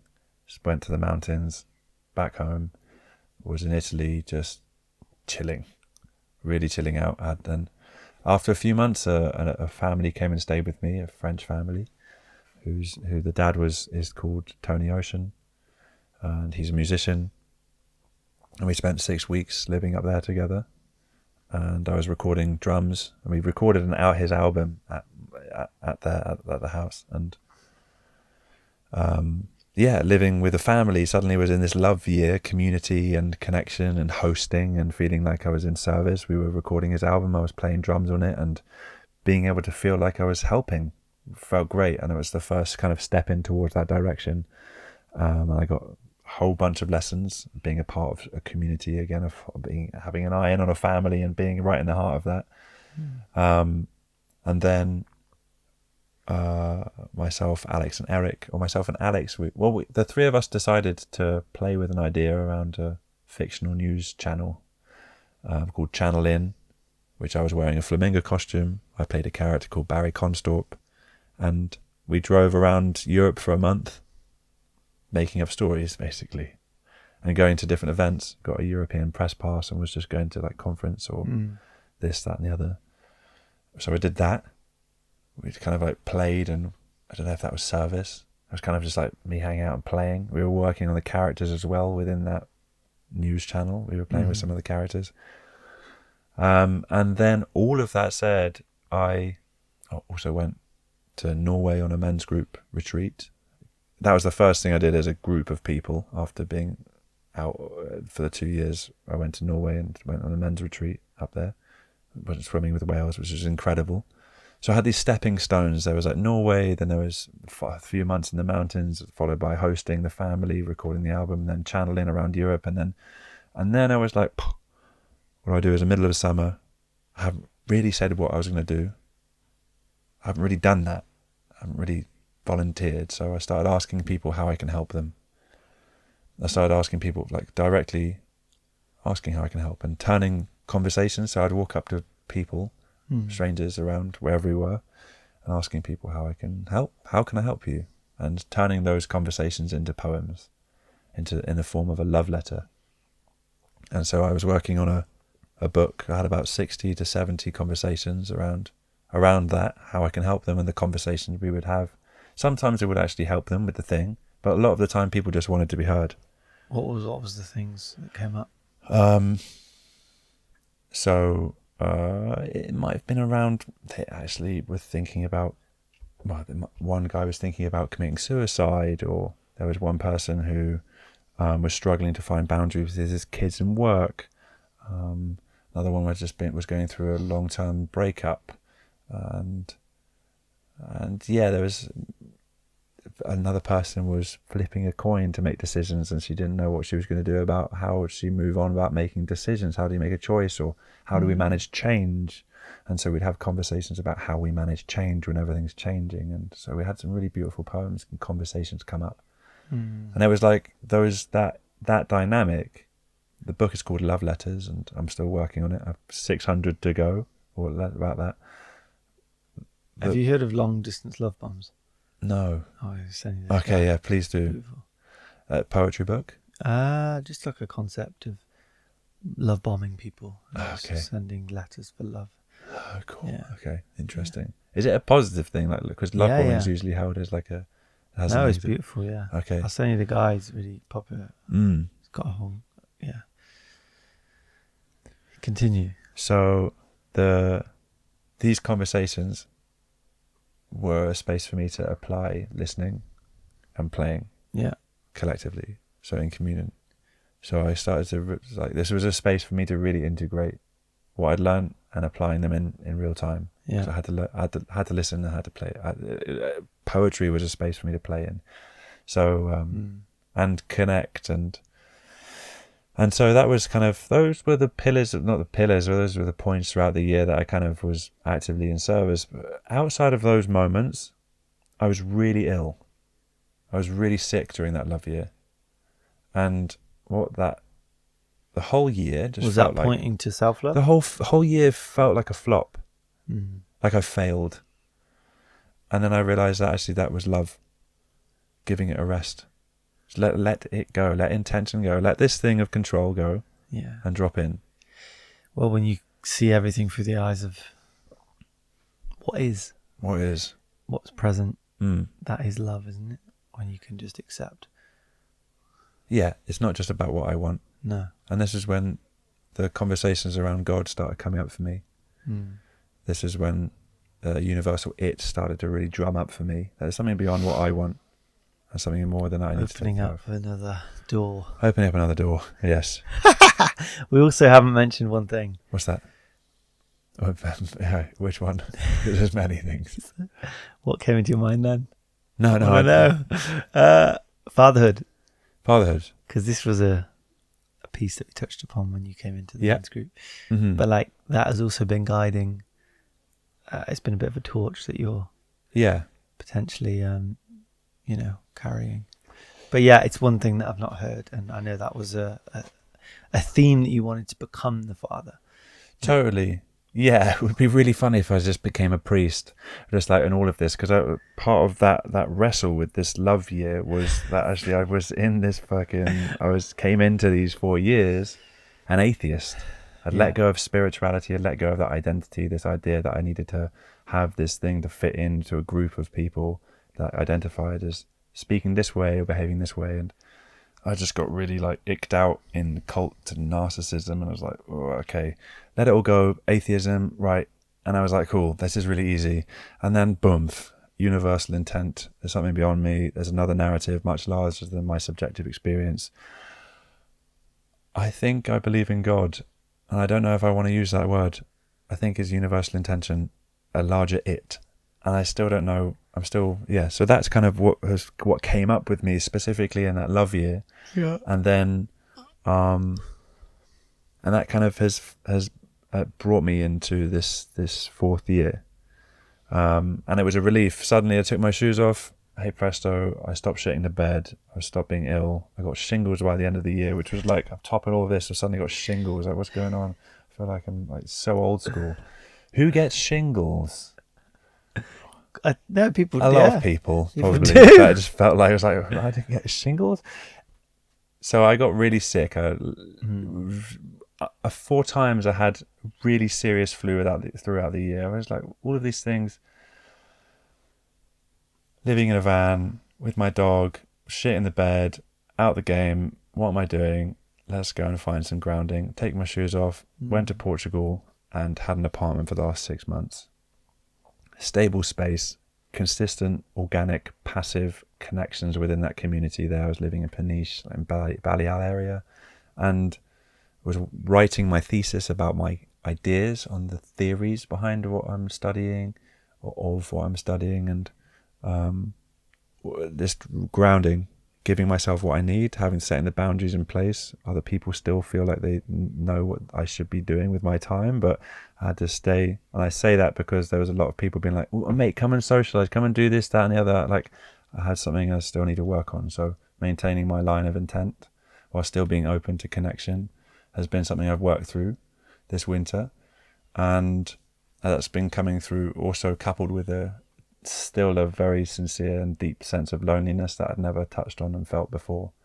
And so this is a large driver for me now to extend and share my work and what I've been focusing on, and why, hopefully, if it matters to people, is to, I haven't gone through this for nothing. So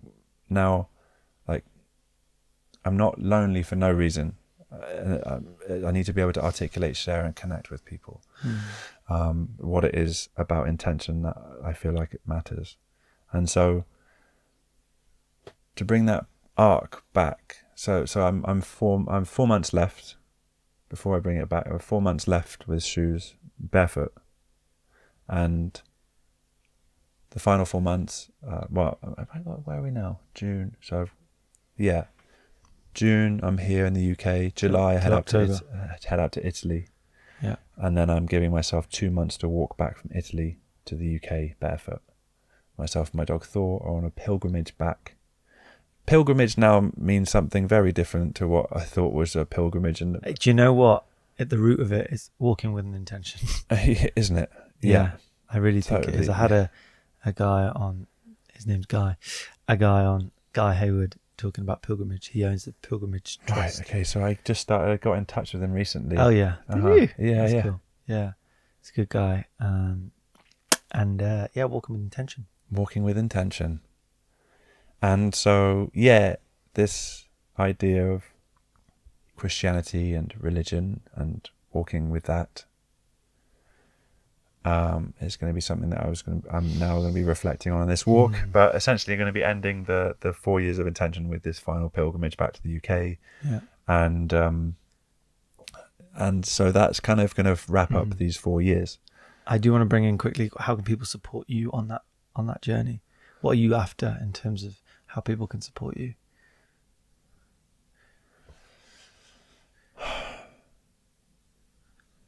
Join me, walk with me, and I'm sitting with the charity I'm going to be raising with at the moment. I'm still sitting with who that was yet to be determined charity I'll raise money for. Yeah. So there'll be a link in my bio on Instagram. Yeah. And at Bare Intentions, and that people can donate if they want to. And sponsorship? Sponsorship, I would love to. I reached out to Vivo Barefoot to see if they would sponsor me. They are not in a position to.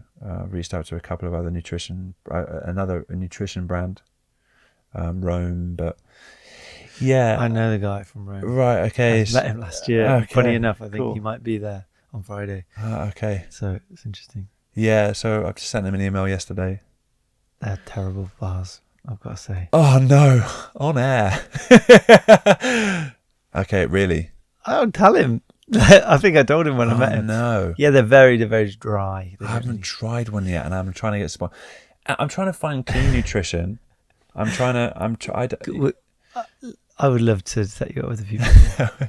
Yeah. If there's anyone you know, maybe Absolutely. Cow might be great, or you know what? There's a great band called Soul Water. It's a hydration drink. Oh, okay. Is it electrolyte? Yeah, it's a brand that I'm working on coming out. Oh, right. Okay, it's yours. Yeah. Oh, no way. Okay. Yeah. Okay. Well, let's chat more about that. Samples. Cool. What's the drink? The drink is it's a hydration drink you have in the morning, like 6 grams of salt, ashwagandha, ginseng, acerola berry, and then a few other kind of minerals, magnesium in there. But it's just How does it pop come? it in your water. It's actually coming in like a thing that sits on the counter of like a pot, and you just spoon one spoon Okay. in as a serving. Getting away from sachets because they're just Packaging. not needed. But Okay. it is more like a lifestyle product. Okay. Anyway, plug in it. Nice. You know, Love I'm it. not good at plugs. Well, this is what I'm. I didn't say that. We all know it. We all know. So the sponsorship side, I don't know. I need help. I don't know how to. I'm not able to specify what it is I need help with. Money would be great.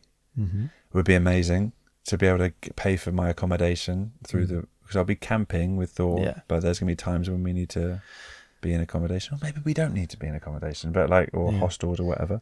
Yeah. I'm gonna try and come if I can. Oh, it'd be amazing. But actually, you know what? The people feet on the ground is going to be the strongest thing. It's just having people to share the walk with. We share intentions together and march forward. And wherever that is, you can fly into Turin. You can do the Italian Alps. Mm-hmm. You can come and walk the Swiss Alps. You can fly in from Geneva or Zurich. Yeah. You can do the French crossing from eastern France to north. It'll be from. I think Lausanne mapping it out, what legs you're doing, and then putting that online so people can click and join. Yeah, that's good. It may change, of course, but having some understanding where you're going to be and when. Yeah. So people can There's effectively 4 some time. countries. Yeah. And they effectively have their own spaces you can come to. Yeah. We've got to wrap this up at some point. Okay. Soon. Cool. So what have we missed within this? Fatherhood. Yes. Personal reason. Mm-hmm. Professional reason. Study intention. How we manage stress. Mm-hmm. We manage tension with intention. This has been the professional That's your why. focus. My why. Mission statement was to simplify well-being, encourage people to listen, move towards play, love, and empowerment. And that's not going to be because someone tells you to, it's because that's what you want. If you don't, that's on you. That's not my business. I'm not here to tell anyone what they should be doing or how it works. I'm just maybe I am. Maybe I am imposing this idea, but I'm just here exploring another way of looking at how we can take care of our health that is inside out. And free from dogma. Free. Just free, actually. It doesn't cost anything to listen. It actually costs one thing. You have to pay attention. That's it. Otherwise, it's free. I mean, that would be a great place to end, but keep going. Okay. So we haven't touched on the personal reasons for coming into this, which is actually the wanting to, is the rite of passage. There's the degree I've made for myself, which is really cute. We framed it in this way. It's like a pseudoscientific degree of intention. And I've gone into my study the 4 years. I created a degree because I didn't find a degree that would help me have the credentials to write a book. This is one way of framing it. The other way is a rite of passage. I'm taking myself on a rite of passage. I've gone on a quest. I've pursued a question, and I've gone through this process to find out about it and to meet myself. Why? Because I didn't have one when I was younger. I didn't feel like I had a rite of passage. Why is that important? I think rite of passage is the fundamental key to moving into a healthy relationship in adulthood. I think lacking it doesn't just it's not just a nice thing. We're like, okay, you're now a man or you're now an adult. I think it's more important than that on a psychophysiological level. It's like, this is your responsibility to take care of your nervous system. Or this is your intention is on you. This is your intention is yours now. Before, it's held by the parent. The parent has the power over the child. They make the decisions and have the intentions for them that they later then give to them. We don't necessarily have this point where we hand the baton over to the child into adulthood. Some cultures or some religions do, but socially or culturally, here in the UK at least, we don't have a moment of transition that is very clear and defined. Here is your power back. The effect of that is we go into adulthood, I think, go into adulthood with a disempowerment, a underlying sense of disempowerment, is that we haven't fully left the mother or the father. We haven't left the parent. Why is that distinct with men and not women? I don't know if that's necessarily distinct. Well, women, I feel like, is biological. They hit puberty and they hit the menstruation cycle. And so there's a biological aspect to there's a definite moving into maturity. Forgive me because I'm talking out of my lane here, because as a bloke, I'm just so, forgive me. No, women are inherently connected to the earth through the cycle, right? So that's where I think where the difference is. We get stiffy at a certain age and maybe the voice drops, but it doesn't feel like, it feels like. Voice drops. Voice drops, hopefully. Yeah. Well, I mean, maybe not hopefully. I don't mean to speak out of turn. I love your voice when it's high, or my voice, whatever. You are human. You can miss. Yeah, so I am human sometimes. So the aspect of masculinity is it has a higher. The cost is high. Yeah. Where there's immaturity, where there's like juvenile behavior, the unconscious, we move into patterns. You just have a big boy in a man's body. It's a terrible thing. Boundaries. Essentially, if we don't have that point of transition, we are not moving into a responsible adult. We don't have men. We just have boys running around. We have tyrants.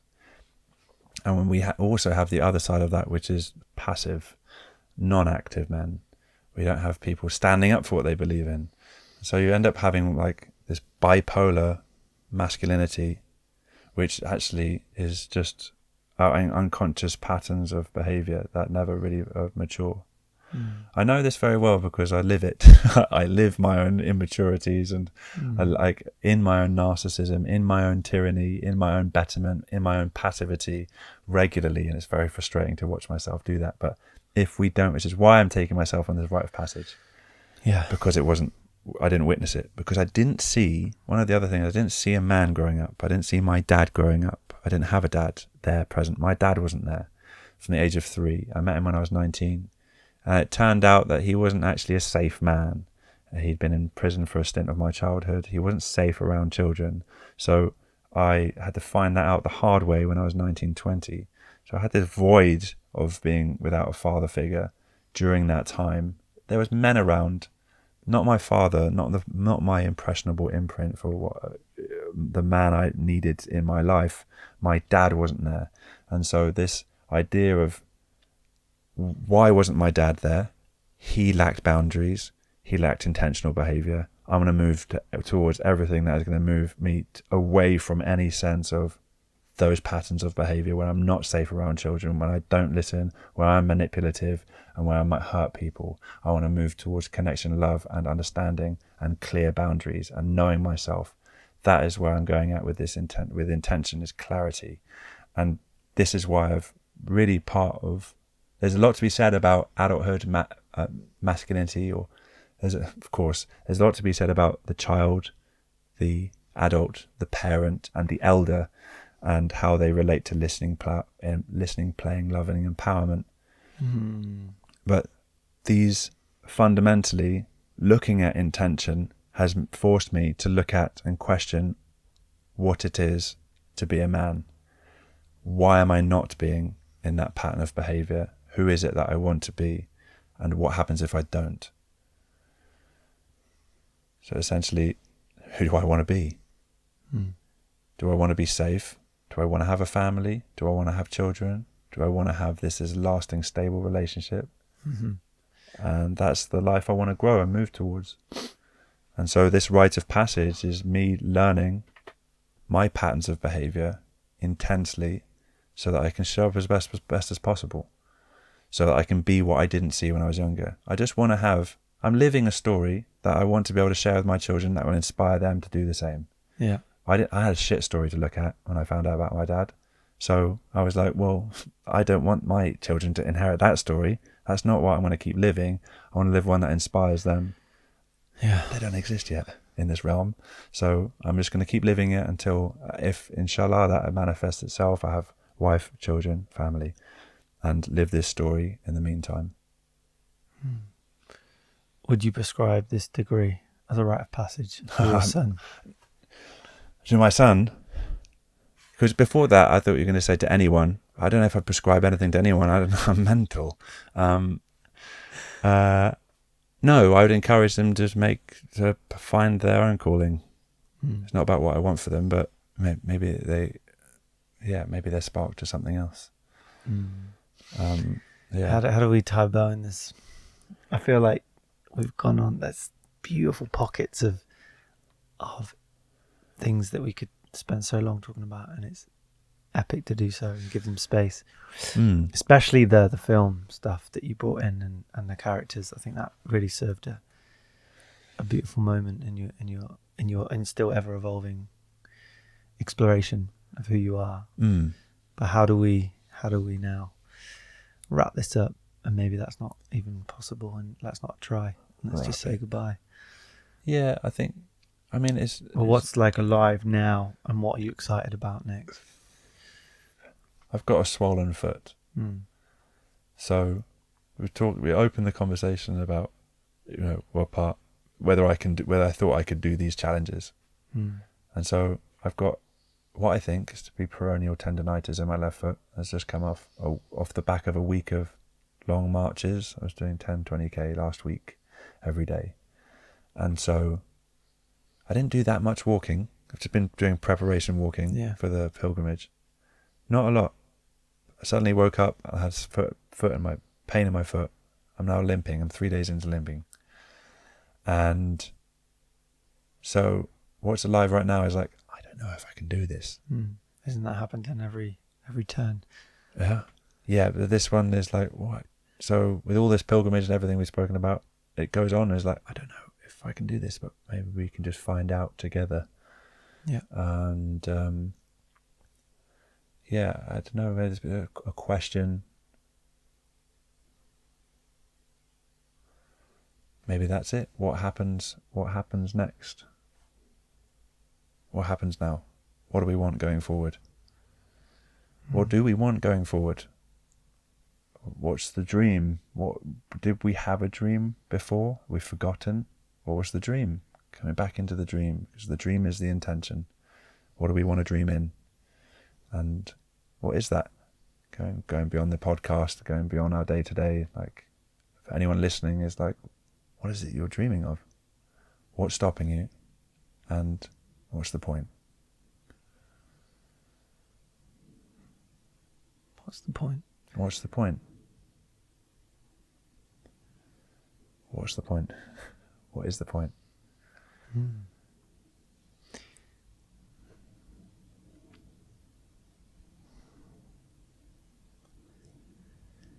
For people that are still with us in this beautiful unraveling of the bare intentions, and they're questioning what the point is, what would you say to them? To bare intentions. To hold, to bear it. And learning to hold it within oneself seems like a really nice process to enter within our own volition. It's just to find out for yourself. Bare intentions is what it means to me. So sorry if I'm projecting that out, what anyone should do. I asked you. But it's not, it's your, some people need advice, some people need your perspective, your opinion. And that's valid, I don't know if that, I still, one but of your the opinion might be just to be with what is, or to ask better questions. Listen. I thought you were telling me to listen. Listen, mate. Listen, mate. Listen to what exactly? Listen to what? Yeah. Who are you listening to? Someone else? You listening to someone else? Or you listening to yourself? I guess the question is like, what are you listening to?